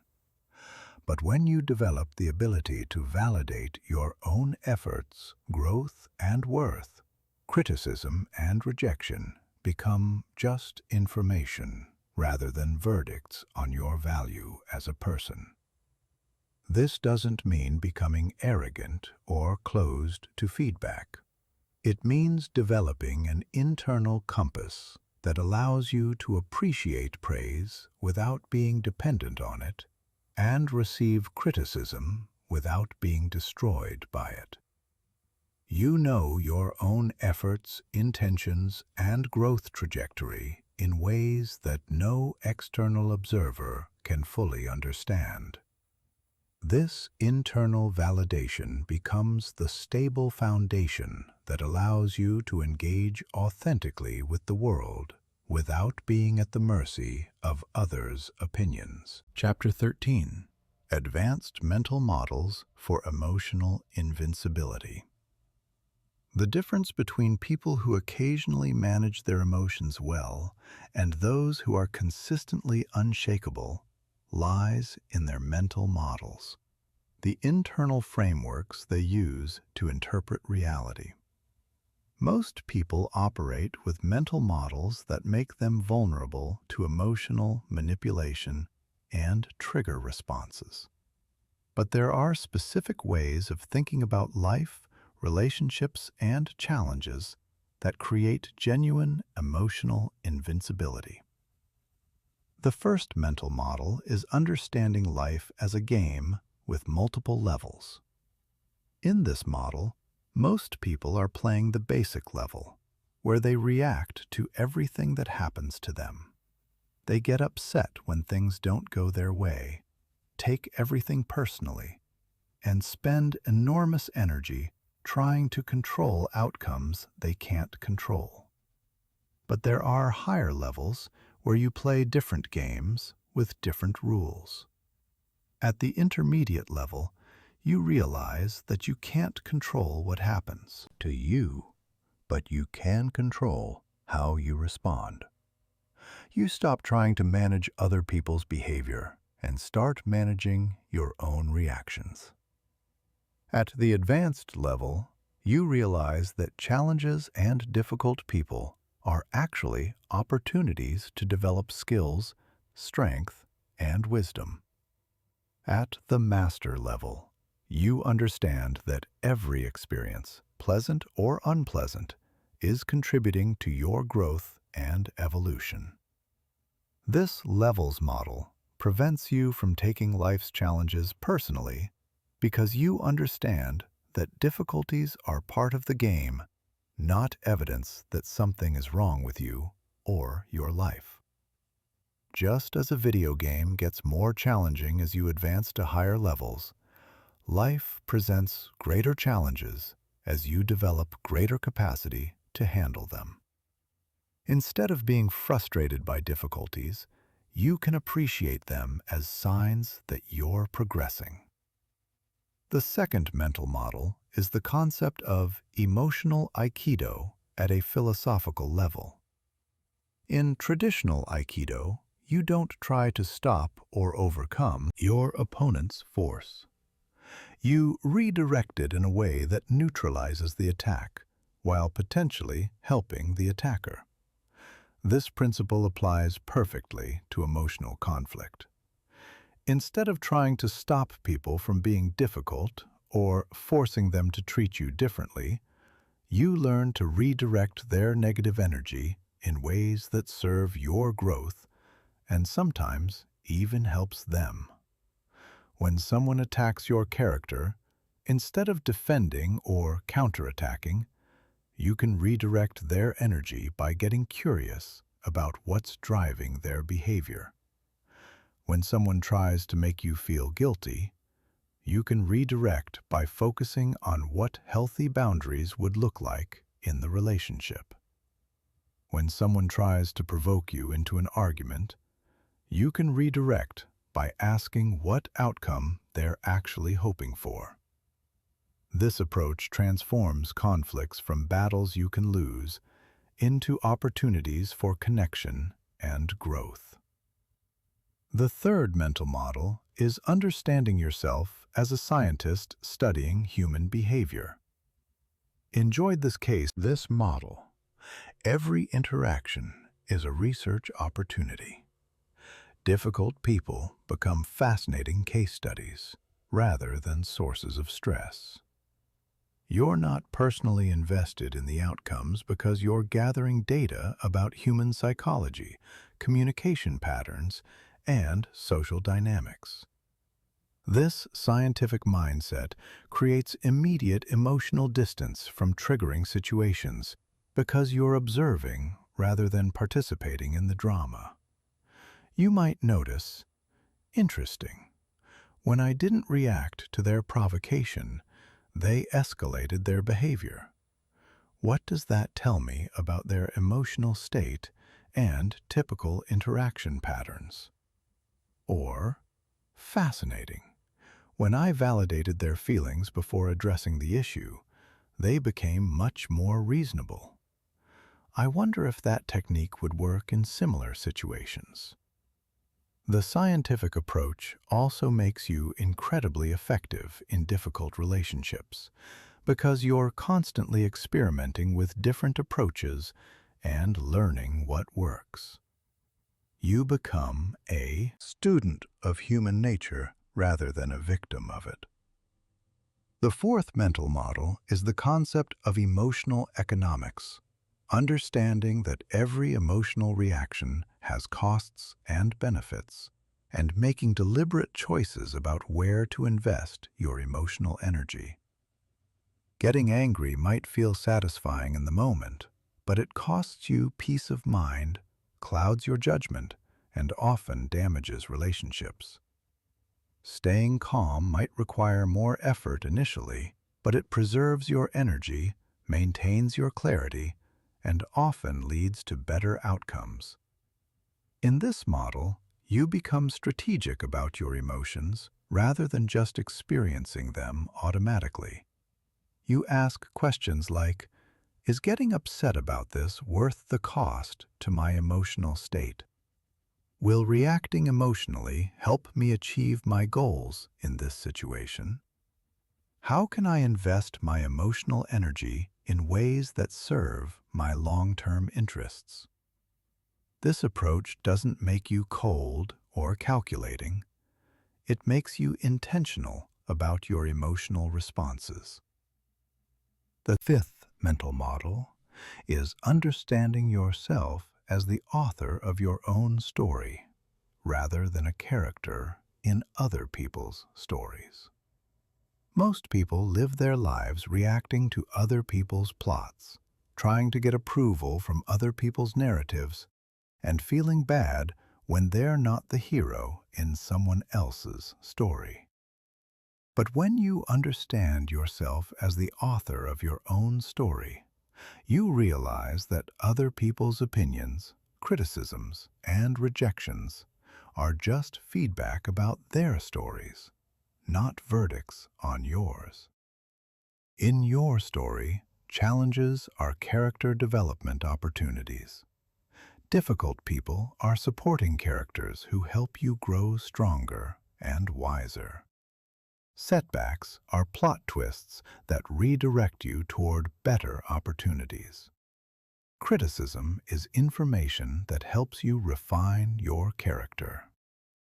This authorship model gives you complete sovereignty over the meaning of your experiences and makes it impossible for others to write your narrative for you. The sixth mental model is understanding emotional mastery as a martial art that you practice daily. Just as martial artists train consistently to maintain and improve their skills, emotional masters have daily practices that strengthen their psychological abilities. They don't expect to achieve perfect emotional control overnight, but they commit to incremental improvement over time. This martial arts model makes challenges feel like sparring sessions rather than genuine threats. When someone tries to provoke you, you're not personally offended. You're grateful for the opportunity to practice your emotional regulation skills. When someone criticizes you harshly, you're not devastated. You're testing your ability to extract value from difficult feedback. This approach transforms every difficult interaction into training for becoming more emotionally skilled. The seventh mental model is understanding that everyone is doing the best they can with their current level of consciousness and capability. This doesn't mean excusing harmful behavior or lowering your standards, but it means recognizing that people's actions are determined by their understanding, emotional regulation skills, and unhealed wounds rather than by their fundamental nature. This model generates automatic compassion for difficult people because you understand that their challenging behavior is a symptom of their internal struggle, not a personal attack on you. You can maintain boundaries and protect yourself while still recognizing their humanity. You don't take their behavior personally because you understand it's coming from their limitations, not their assessment of your worth. The eighth mental model is viewing your emotional development as contributing to the evolution of human consciousness. When you choose to respond with wisdom instead of reacting with emotion, you're not just improving your own life, you're modeling a higher way of being for everyone around you. Your emotional mastery gives others permission to be more conscious in their own lives.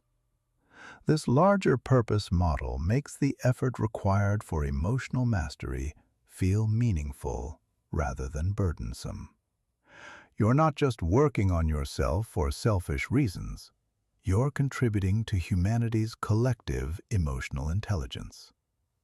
You're helping create a world where people interact more consciously, resolve conflicts more skillfully, and treat each other with greater wisdom and compassion. Chapter 14.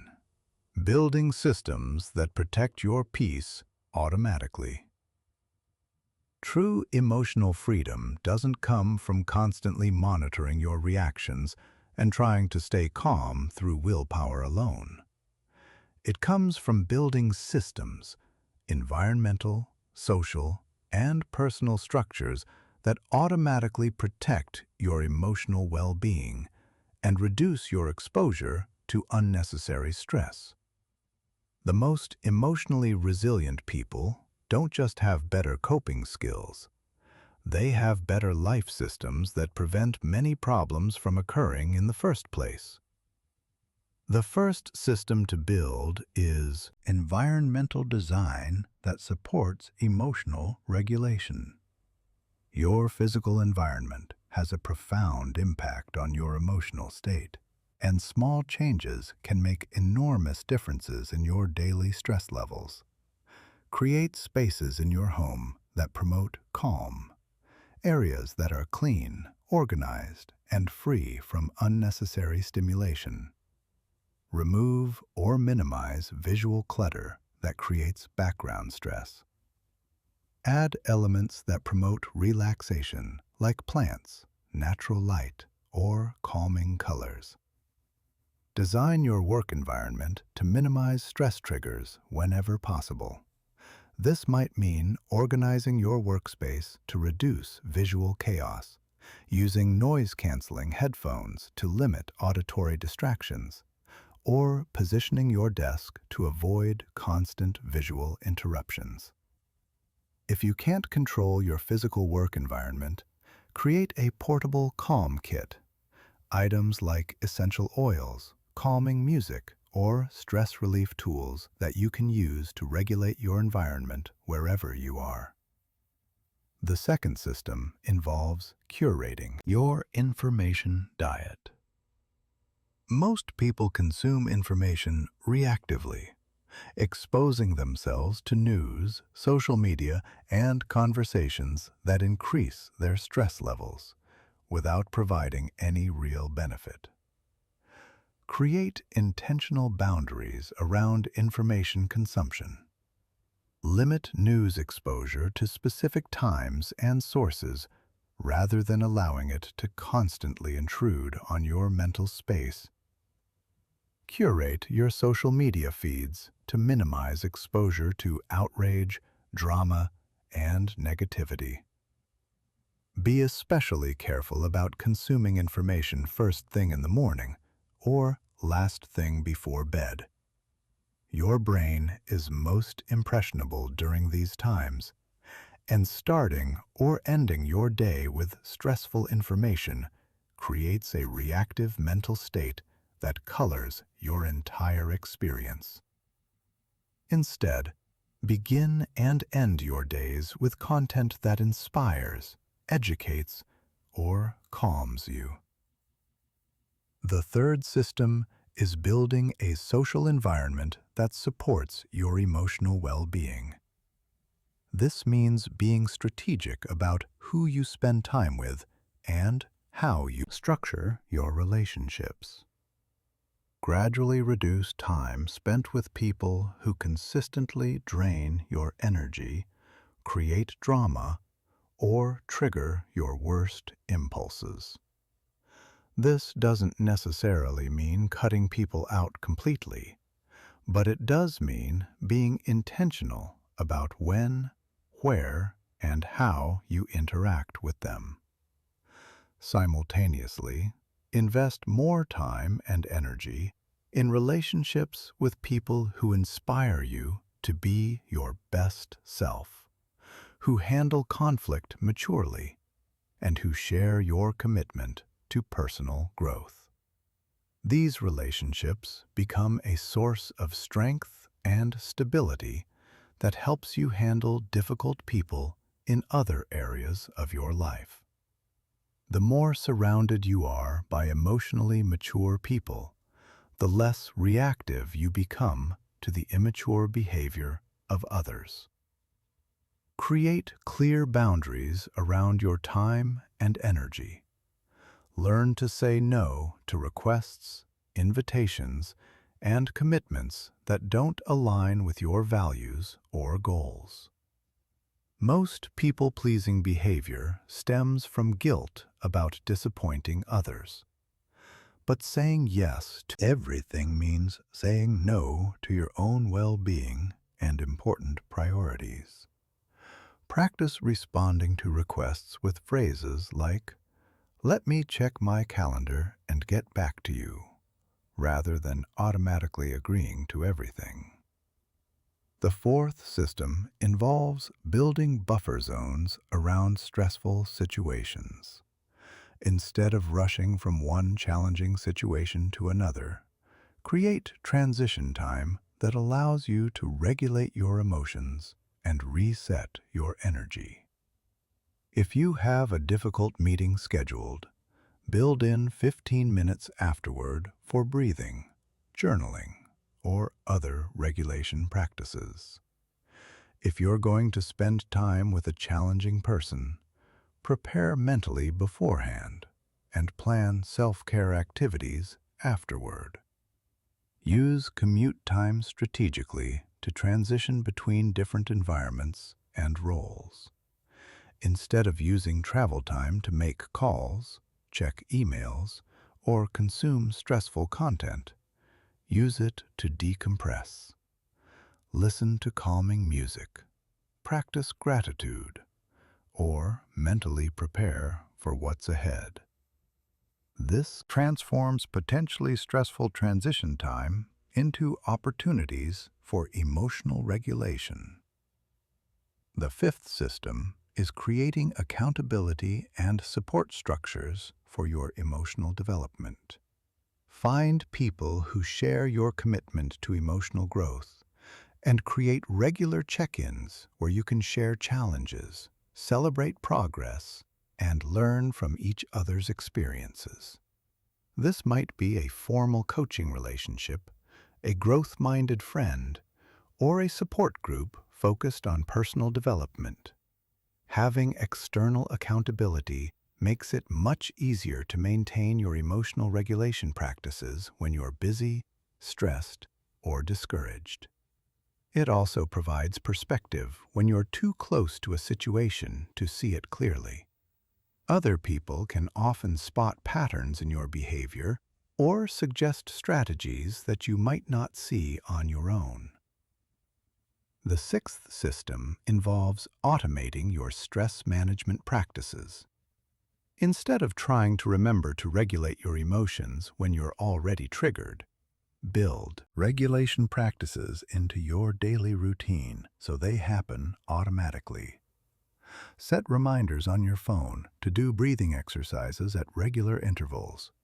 Schedule meditation or reflection time in your calendar like any other important appointment. Create evening routines that help you process the day's stress and prepare for restorative sleep. Make emotional regulation as automatic as brushing your teeth. The goal is to maintain your emotional equilibrium through consistent practices rather than trying to rescue yourself from stress after it's already accumulated. Prevention is always easier and more effective than treatment. The seventh system is developing early warning detection for your stress levels. Learn to recognize the physical, mental, and emotional signals that indicate your stress is building before it reaches critical levels. This might include noticing muscle tension, changes in your breathing, irritability, difficulty concentrating, or changes in your sleep patterns. Once you can detect stress early, you can implement intervention strategies before your emotional state becomes overwhelming. This might mean taking a short break, doing some physical movement, calling a supportive friend, or practicing breathing exercises. The earlier you catch rising stress, the easier it is to manage. The eighth system involves creating recovery rituals for after difficult interactions or challenging days. Instead of just hoping you'll bounce back from stress naturally, have specific practices that help you restore your emotional equilibrium. This might include physical exercise, spending time in nature, creative activities, spiritual practices, or connecting with supportive people. Make these recovery rituals non-negotiable parts of your routine, especially after particularly challenging situations. Treat emotional recovery with the same seriousness you would treat physical recovery after intense exercise. Your emotional well-being requires intentional restoration, not just time passing. Chapter 15. Integration. Becoming unshakable in all areas of life. The ultimate goal of mastering emotional triggers isn't just to stay calm during conflicts or handle difficult people more effectively. It's to integrate these skills so completely into your life that emotional mastery becomes your natural way of being in the world. When you reach this level of integration, you don't have to think about staying calm or remember to use techniques. Responding with wisdom instead of reacting with emotion becomes as automatic as breathing. True integration means that your emotional mastery serves your larger life vision rather than just helping you cope with problems. The skills you've developed for handling difficult people become the same skills that help you pursue ambitious goals, build meaningful relationships, lead others effectively, and contribute something valuable to the world. Your ability to stay centered under pressure becomes a competitive advantage in every area of your life. In your career, emotional mastery transforms you into someone who thrives under pressure rather than being overwhelmed by it. You become the person others look to for stability during crisis, the one who can think clearly when everyone else is panicking, and the leader who can make difficult decisions without being clouded by emotions. Your ability to handle criticism constructively makes you coachable and continuously improving. Your skill at managing difficult people makes you effective at team building, negotiation, and conflict resolution. These abilities don't just make you more promotable, they make you more valuable in any role you undertake. Whether you're an entrepreneur dealing with demanding clients, an employee navigating office politics, or a leader making tough decisions, your emotional regulation skills become the foundation for your professional success. In your relationships, emotional mastery allows you to love more deeply and authentically. Because you're not constantly defending yourself or trying to manage other people's emotions. You can be genuinely present with your partner because you're not triggered by their moods or behaviors. You can parent more effectively because you're not reactive to your children's emotional outbursts or challenging behaviors. You can maintain friendships more easily because you don't take things personally or get pulled into unnecessary drama. Your relationships become more honest and intimate because you're not afraid of conflict or difficult conversations. When you know you can handle whatever emotions arise, you can address issues directly rather than avoiding them or handling them passive-aggressively. You become someone others feel safe being authentic around because they know you won't punish them for having feelings or expressing needs. In your personal growth, emotional mastery accelerates your development in every area because you can learn from any experience without being derailed by the discomfort of facing your limitations. You can receive feedback without becoming defensive. You can attempt challenging goals without being paralyzed by fear of failure. You can take risks without being controlled by anxiety about others' opinions. Most importantly, you can face your own shadow, the parts of yourself you don't like or want to acknowledge, without being overwhelmed by shame or self-judgment. This radical self-acceptance paradoxically becomes the foundation for authentic change because you can see yourself clearly without the distortion of defensive reactions. The integration process requires understanding that emotional mastery is not a destination, but a continuous practice. There will always be new triggers to discover, deeper levels of regulation to develop, and more sophisticated challenges that test your skills. The difference is that instead of being discouraged by ongoing growth opportunities, you become excited by them. Each new trigger becomes a chance to refine your skills. Each difficult person becomes a teacher offering you specialized training.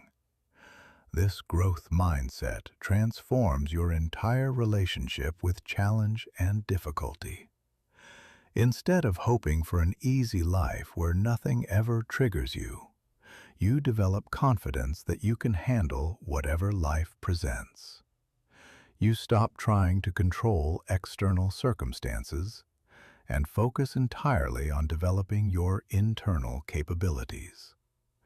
This shift from external control to internal mastery is the essence of true emotional freedom. The integration process also involves recognizing the ripple effects of your emotional mastery on everyone around you. When you stop being reactive, you give others permission to be less defensive. When you handle criticism gracefully, you model emotional maturity for your children, employees, and peers. When you stay calm during conflicts, you create space for real dialogue and resolution rather than just emotional venting. Your emotional mastery becomes a gift you offer to every relationship and situation you enter. You become a calming presence in chaotic environments, a voice of reason in emotional storms, and a source of stability in uncertain times. This influence doesn't come from trying to control or change others. It comes naturally from embodying the principles you've learned. The final aspect of integration is understanding that your personal emotional mastery contributes to the larger evolution of human consciousness. Every time you choose to respond with wisdom instead of reacting with emotion, you're contributing to humanity's collective emotional intelligence. You're helping to create a world where people interact more consciously, resolve conflicts more skillfully, and treat each other with greater dignity and respect. This larger purpose gives meaning to all the effort you've invested in developing emotional regulation skills. You're not just working on yourself for personal benefit.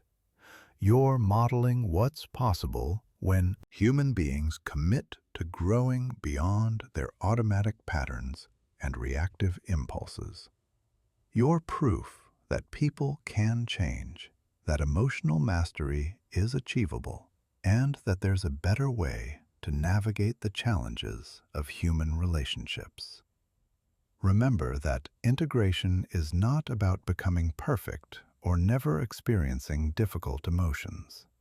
It's about developing such skill at working with emotions that they serve your growth and relationships rather than controlling them. It's about becoming so comfortable with the full range of human experience that nothing can throw you off balance for long. When you reach this level of integration, you'll find that the very people who used to trigger you the most become some of your greatest sources of growth and even appreciation. Not because they've changed, but because your relationship to difficulty has transformed completely. You'll see clearly that every challenging person was actually a teacher in disguise. Every difficult situation was training for greater strength, and every trigger was an invitation to develop greater wisdom and compassion. This is the true reward of mastering your emotional triggers. Not just peace of mind, but the confidence and capability to engage fully with life, knowing that whatever arises, you have the skills to handle it with grace. You become truly unshakable. Not because nothing can disturb you, but because you know that even if something does disturb you, you have the tools to restore your center and learn from the experience. This unshakability becomes the foundation for a life of authentic power, meaningful contribution, and genuine freedom.